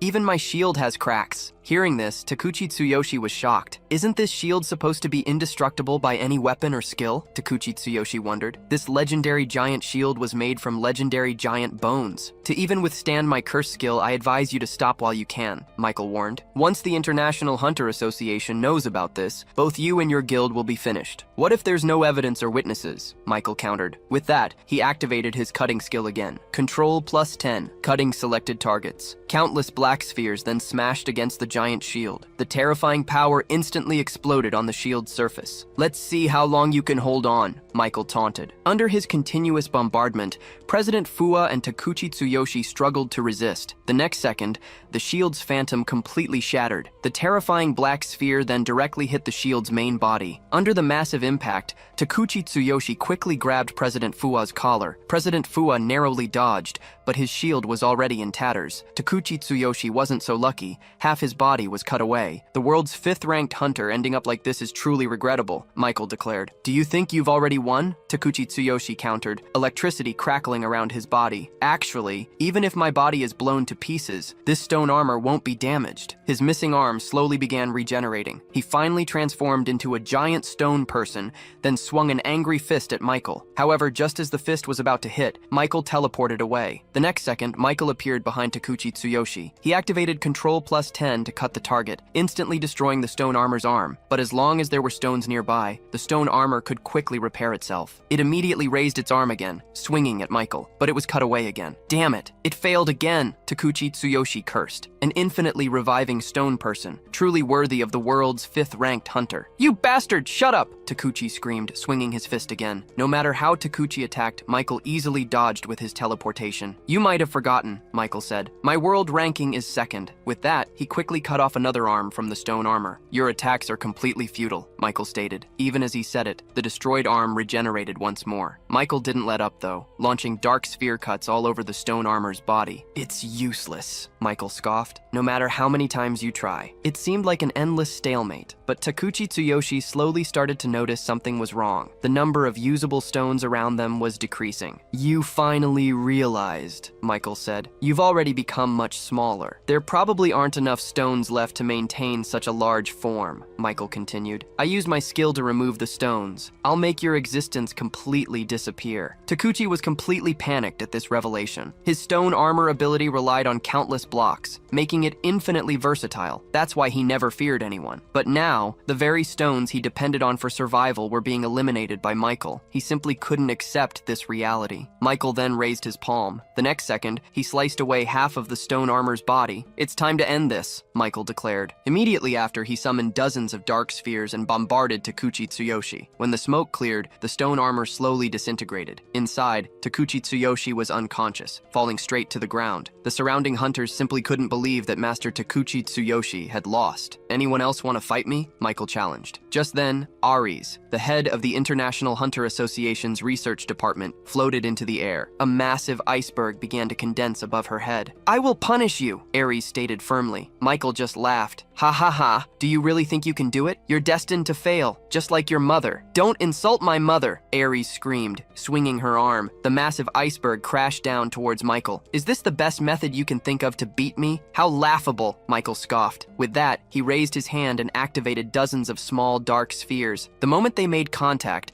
a huge explosion erupted. The iceberg split cleanly in half, falling to either side of Michael. But then, unexpectedly, another iceberg attacked him from behind. Seeing this, Michael quickly activated his skill again. However, he couldn't destroy it fast enough. The enormous iceberg smashed directly into the city. The impact instantly engulfed the surroundings in thick smoke. Just as everyone thought they had finally won, Michael emerged, standing unharmed under the iceberg. Do you know the consequences of opposing me? He asked. The next second, several dark spheres surrounded Ares. Ares immediately deployed her strongest protective shield, but under Michael's continuous bombardment, the shield shattered. She flew backward through the air. Michael, however, wouldn't let her go, preparing to deliver a fatal blow. Just as Ares was about to be engulfed by the dark spheres, a golden light shone. Her outer garment suddenly lit up with magical patterns, firmly protecting her. Despite this, the huge impact sent Ares crashing directly into a nearby building. Is this Hunter Sagan's immortal coat? I want to see how long it lasts against my skill. He activated Control +10, a skill designed for cutting selected targets. The building instantly erupted in a massive explosion. However, Ares emerged from the ruins completely unharmed, shielded by the immortal coat. This was the first time Michael had encountered an item his curse couldn't cut, truly worthy of the legendary strongest mage's creation. Just as Michael was about to attack Ares again,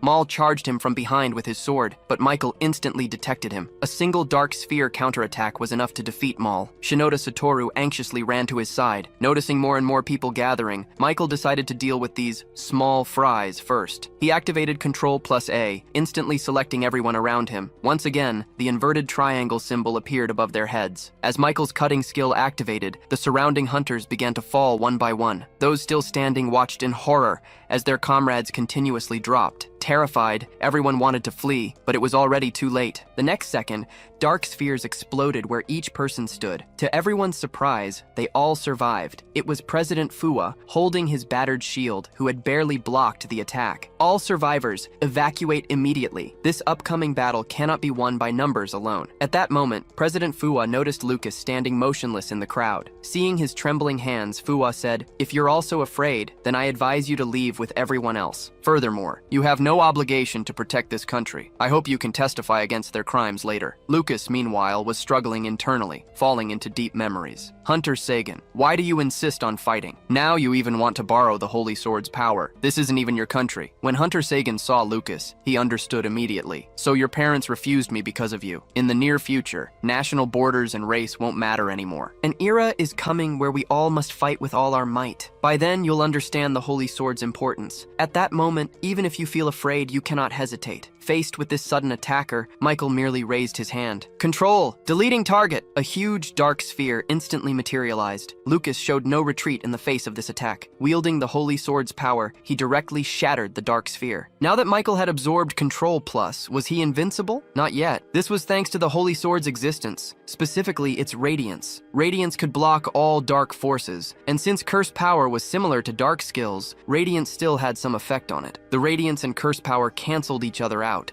just as the Holy Sword was about to strike Michael. Suddenly, a pitch-black long sword blocked the Holy Sword. For the first time, Michael drew his own sword in front of others. "I didn't expect even a coward like you would dare to be insolent before me." "Shut up, you bastard!" An angry Lucas continuously slashed at Michael. He reasoned that at this close distance, Michael shouldn't be able to use his curse power. If it's just a contest of swordsmanship, I'm confident I can beat him. However, at that moment, he heard Michael's mocking words. "I'm certain this is the worst decision of your life." "Control X," Michael announced, cutting all objects in the surrounding area, but not including the user himself. At this distance, even your radiance can't completely neutralize it. The next second, Lucas was engulfed by darkness. A huge dark sphere devoured everything around. Suddenly, several rays of light shot out from the darkness. It was the Holy Sword technique, Radiant Burst. Lucas barely escaped from the darkness, but to his shock, the Holy Sword made a cracking sound. The next second, half the blade fell to the ground. This was bad. There was no way to deal with him now. "I didn't expect you to have another trick up your sleeve. No wonder Ares' attack was ineffective against you earlier. Now, without the Holy Sword, what will you use to fight me? Tell me quickly where Control X." With that, he grabbed Lucas's throat. He then condensed an energy sphere, holding it threateningly. "If you don't tell me, I'll send you on your way right now." Suddenly, the space behind him cracked open. Sano jumped out holding the Kalisha dragon sword.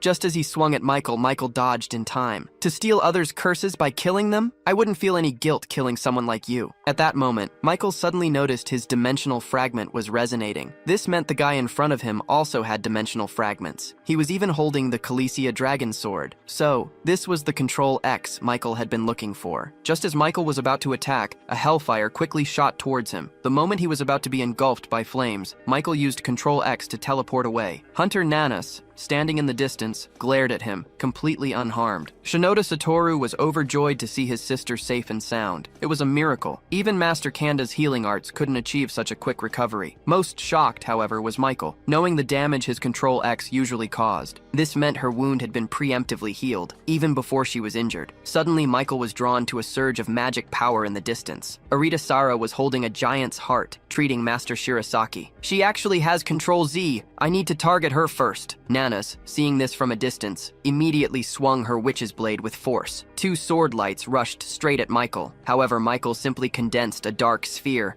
easily neutralizing Nanas's attack. Next, Sano activated Control 5, using World Tree branches. He directly summoned numerous branches to surround Michael, quickly wrapping him tightly. Meanwhile, Shirasaki had regained consciousness, shocked to see his severed arm rapidly regenerating. Not only that, but his clothes and equipment were also restored. Such a heaven-defying skill must require massive magic power. At that moment, Shirasaki suddenly noticed Arita Sara was actually holding a giant's heart. "That bastard Sano said he was selling me the only one in the world," he thought. "But it looks like he's made countless copies. Sano made you the first one I had to treat, and we need your help." Just a few minutes ago, Arita Sara had offered to help restore the health of high-risk patients in the hospital. This would require Sano to provide a massive amount of magical power. Sano's condition for this was that Arita Sara go to the battlefield and treat wounded soldiers. He also pulled out a giant's heart and gave it to her. Consider this compensation for sending you to a dangerous place. Just as Arita Sara was deeply moved by this, Sano delivered some disappointing news. You can only use this heart for 10 days. I can set an expiration time for replicas. If you want to own it permanently, it depends on your performance afterward. The scene then returned to the present. Arita Sara was moving through every corner of the battlefield, treating the wounded under Master Kinosaki's protection. At this very moment, the wrapped-up Michael broke through the branches. With an explosion, Michael appeared before everyone once again.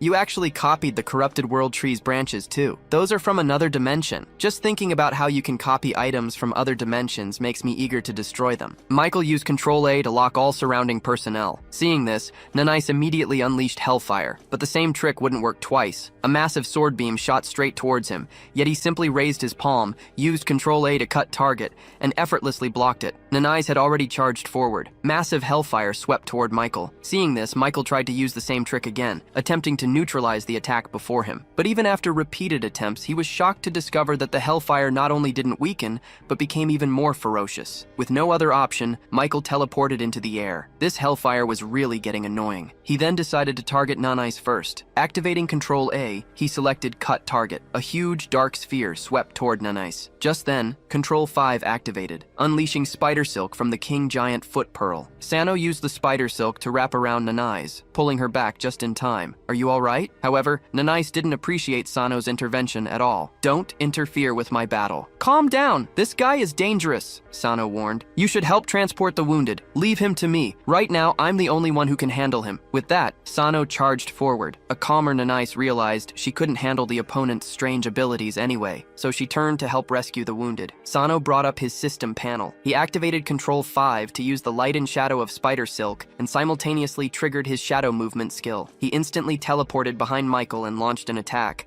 but the very next second, Michael appeared behind Sano instead. I can teleport too, Michael taunted, and I'm better at it than you. Sano immediately spun around, swinging his sword at Michael, but Michael steadily blocked the attack. Only the sword beam lightly grazed Michael's cheek. I didn't expect a replica to have such power, Michael mused. Michael activated Control-10, selecting Cut all objects around except myself. Immediately, the surroundings plunged into darkness. Sano, however, showed no panic. He immediately activated Control-5, replicating numerous holy swords. The next second, countless holy swords surrounded Michael. Are you planning to perish together with me? Michael wondered. Have you forgotten about my curse? Just as Michael pondered this, a violent explosion erupted where they stood. The terrifying power destroyed the entire street. Shinoda Satoru, already at a distance, watched the explosion with deep worry. Just then, Master Shirosaki passed by. If you're worried about Sano, he said, I think you can rest assured. It's dangerous here, he added. You should quickly move the wounded to the underground space too. Meanwhile, at the center of the explosion, holy swords and a Kalisha dragon sword lay scattered. A hand reached out for a sword. It was actually Michael who picked up the sword. At that moment, Sano also successfully revived. I see you can replicate your own body, Michael observed. By the way, can I have this Kalisha dragon sword? Sano replied. Use it as you like. This sword is about to expire anyway. As Sano finished speaking, the long sword in Michael's hand began to dissipate. It quickly vanished. It actually has an expiration date, Michael muttered in surprise. If that's the case, Michael pressed, what's the shelf life of your body? Sano simply said, I don't know what you're talking about. Michael scoffed. Anyway, your curse can't do anything to me. Sano smirked. Do you really think so? My curse power is slowly destroying you. And once my curse power kills you,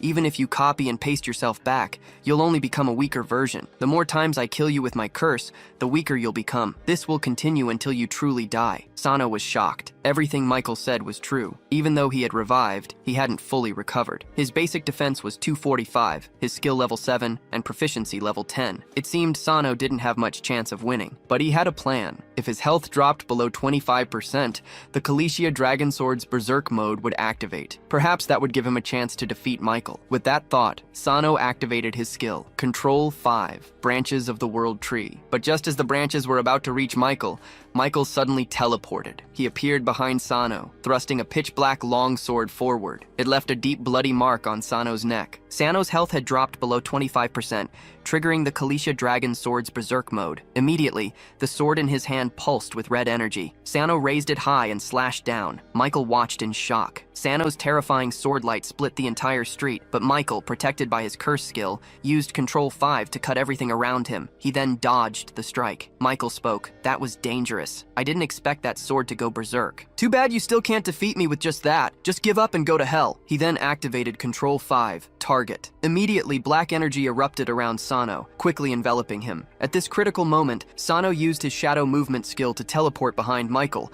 launching an immediate attack. But Michael detected it, activating Control 10 to cut everything around him. Both were instantly swallowed by darkness, which would be maintained for 10 seconds. Trapped inside, Sano painfully died from the strike. Sano's Control 5 skill triggered, allowing him to revive. He was trapped in a continuous cycle of revival and death. Meanwhile, in another space, Lucas was writhing in agony from the curse's power. He thought, if only I had a replicated holy sword. Just then, a coat was draped over him. The curse on Lucas immediately began to subside. The person explained, my mother left this to me. I don't know how it works, but it can eliminate most curse effects. Lucas was completely shocked. Could this be? He wondered. Just then, a voice came from behind him. Lucas, do you know what's different between the skills Michael uses and ours? As you suspected, his skills aren't conventional hunter skills. The voice continued, explaining that Michael's Control X could cut all objects, completely erasing everything. You must have noticed you can't fully unleash the power of the witch's blade. It seems something went wrong during Michael's restoration process. If this continues, he might just keep deteriorating. The voice then added, even Sano can't perfectly replicate items that have been cut. Lucas asked, you mean Sano might not be able to defeat Michael? He has only one weakness, the voice replied. To make up for it, he's been trying to get the giant's heart. The scene then returned to the battlefield. Michael's voice echoed, Control 10, the magic around you has been cut off. After the smoke cleared, Sano, tormented countless times,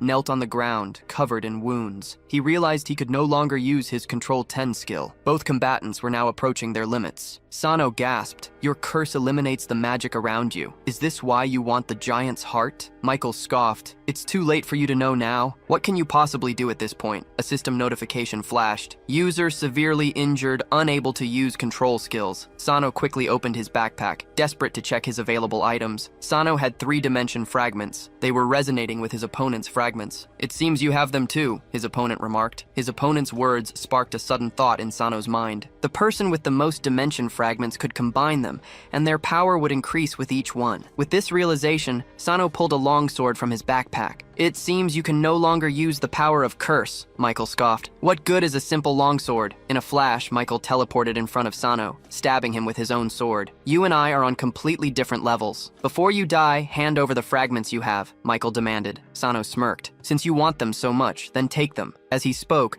3-dimension fragments materialized in his hand. Immediately, the fragments emitted a strong resonance. The fragments in Michael's backpack reacted automatically. Didn't you know? Sano taunted. The one with more fragments can forcibly extract them, no matter where you hide them. Instantly, the fragments in Michael's backpack automatically appeared. There's one more thing I forgot to tell you, Sano continued. When they combine, there will be a violent explosion. As the fragments automatically snapped together, a terrifying explosion echoed throughout the world. The blast carved a huge, deep pit into the entire area. Michael was left covered in wounds. What a miscalculation, Michael cursed. This thing actually explodes. Soon, he spotted his target in the ruins. 4-dimension fragments lay on the ground not far from him. He teleported to the stone slab where the dimension fragments lay. As Michael reached out to pick them up, another hand snatched them first. It was Sano, revived once more by his copy and paste skill. He still held the Khaleesi Dragon Sword, now in berserk mode. Damn it, you're still not dead, Michael roared. As Sano swung his sword down,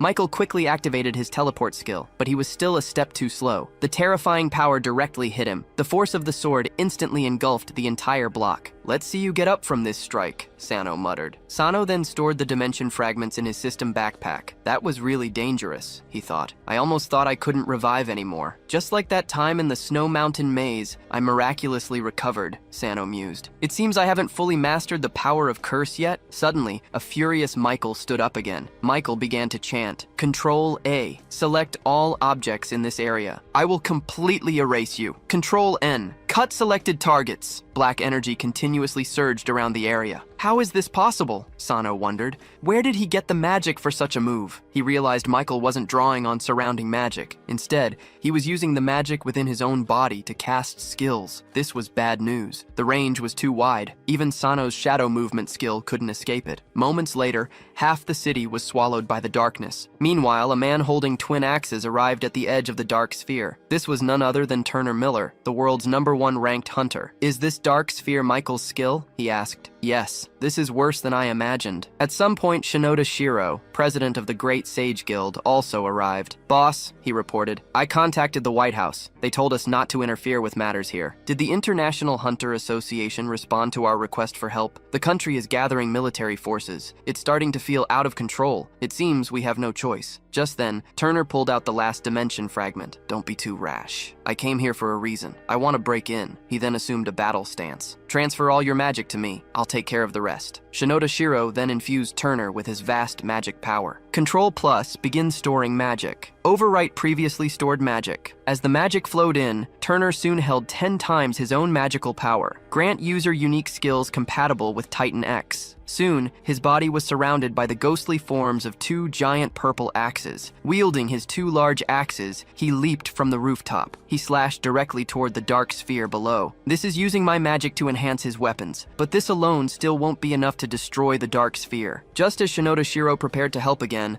Turner's axe began battling the encroaching darkness. Control plus in, cut surrounding magic. But the instant Turner's magic disappeared, Control plus, release 4th layer magic. He was now continuously eliminating magic while continuously replenishing it. When Turner unleashed the 10th layer of magic, a crack finally appeared in the dark sphere. As Turner pushed harder, the crack rapidly expanded. Soon the entire dark sphere split wide open. Michael, in the center, looked at this scene in disbelief. The darkness in the entire area quickly dissipated. Turner landed smoothly on the ground. He then approached Sano. I sensed the presence of dimension fragments on you. Sano was stunned to see who stood before him. It was none other than Turner, the world's highest ranked hunter. That thing around your neck is a dimension fragment. What's your purpose in coming here? Are you also here to steal the fragments from me? Now is not the time to talk about this. Let me deal with the trouble at hand first. He then turned to look at Michael nearby. It's been a long time. If your goal is also the dimension fragments, I advise you to leave quickly. You're still as annoying as ever, a complete troublemaker. Just then, Shinoda Shiro also landed. Sano, where did everyone else go? They're all in my subspace. As he spoke, he extended his palm, opening a subspace in the air before him. Immediately, Shinoda Satoru came running out, crying and hugging Sano. Teacher Sano, I'm so glad you're okay. Just then, Michael's voice cut through. You, with the replication skill. I seem to have underestimated you. I'm preparing to leave. You need to understand something. My goal isn't the dimension fragments. It's the control key skills. Those supernatural forces that cursed us will appear again someday. We cannot stop them with these cursed skills. This is why the Hunter Saigon split the key into 5 fragments and sealed the interdimensional entrance. Opening the dimensional gate is just luring them here. Are you sure you're prepared to face all of this? Next time we meet, if you haven't become stronger, you can go to hell. With that, he teleported away. Is it really okay to let him escape like this? Don't worry. Next time we meet, it will be his death. After introductions, Turner took out his dimension fragment. I only have this one. What about you? How many do you have? The rest are all with me. Turner was incredibly excited by this news. He urged them to quickly merge the fragments into a key. Calm down, someone interjected. They explained that this place was how it was because 4 dimension fragments had merged. It was hard to imagine the consequences of an explosion if 5 fragments were to merge. Then, a suggestion was made to go to Country M. If the fragments were given to them, they could be stored in a guild. I don't want to go to such a terrible place, someone said. Just then, Sano had an idea. He looked over at Shinoda Satoru and the others. A guild, Sano mused. Maybe he should create a guild of his own. 3 months after the battle with Control Plus X, everyone arrived in the Nevada desert in Country M. As their vehicle slowly drove into the mysterious Area 51, the gate closed behind them. By this time, Sano's injuries from the great battle had long since healed. This is truly unbelievable, one person exclaimed. We actually made it to the legendary Area 51, and it's all thanks to my communication with the high-level officials back home, someone added. You know, I am the world's most outstanding hunter after all. Shinoda Satoru leaned close to Sano, whispering that the guy was unexpectedly humorous. Surprisingly, Ikenagaso was also in the car. Ikenagaso asked Sano if it was really okay for him to come along. Sano reassured him, saying it was fine, as Ikenagaso was a guild member. After all, Master Takuchi spoke up. Master Takuchi questioned if they had come all this way just for one thing. This place isn't only related to aliens, someone explained. They also conduct research on hunters and maze-related matters here. Our primary research focuses on items related to interdimensional races, another added. Most importantly,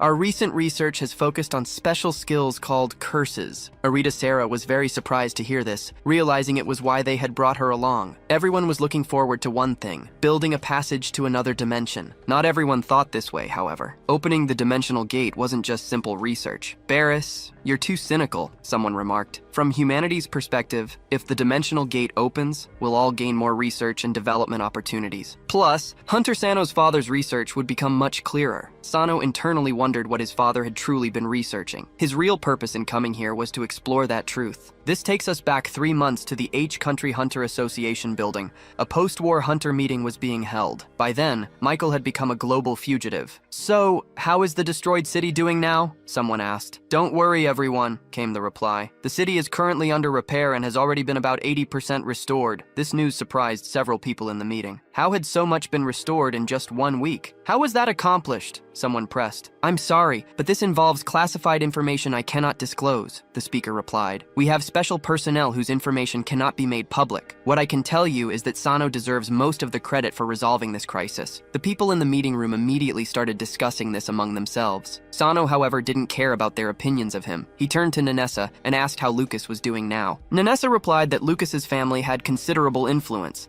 but he was currently in an interrogation room. She added that she'd heard Lucas lost his standing in the family. Most importantly, he had already handed over all the holy swords to the country. Hearing this, Sano immediately understood how Lucas must have used them. When the battle ended, Sano had replicated a holy sword and given it to Lucas, telling him to take it. Ares had told Sano that without this sword, Lucas couldn't relieve the pain caused by the curse. So, Sano had instructed Lucas to keep the replica as a backup. The scene then shifts to Sano finding Master Shirasaki to discuss future plans. Sano asked why they had to go to Country M. Master Shirasaki responded that Sano should have seen the explosion scene back then. That was only the damage from 4 dimension fragments merging. If the final piece fuses, the power would be unimaginably great. Do you think there's a suitable place in this country? Don't you still have your subspace? You could merge them in there. Unfortunately, I've already tried that. Dimension fragments can't be merged in subspace. So, the only place I can think of is Country M's desert region. You're not planning to join Turner's Guild, are you? How could that be? Plus, there are 2 things I need your help with now. 2 things? After you tricked me with that replica giant's heart before, you still have the nerve to ask for my help? I'm forming my own guild. Can you help me? Shirasaki was very surprised to hear this. Why form a guild? My guild would always welcome you. I'm sorry, but I want to become stronger with my friends. I like the idea of having my own guild that no one interferes with. Later, at the Hunter office, Ares, I didn't expect to meet you here. I came to H-Country to investigate my mother's disappearance. Someone nearby then asked, puzzled, you two knew each other before? Yes, we knew each other before my mother disappeared. I've been thinking about something. There's another person the Western Hunter met after me. He used to be at a research institution in Country M's Area 51. Do you know Sano Kazuya? Ares seemed to recall seeing that name in his mother's notes. They mentioned he was a supervisor at that research facility, studying items from other dimensions. That usually calm Western Hunter seemed particularly gentle toward him, just like family. Just then, Sano also arrived. You're talking about my father, he said. Everyone was very shocked to hear this. I didn't expect Sano Kazuya to be your father. A week quickly passed, and Sano's guild was successfully established. Is this our guild's office? It's fantastic,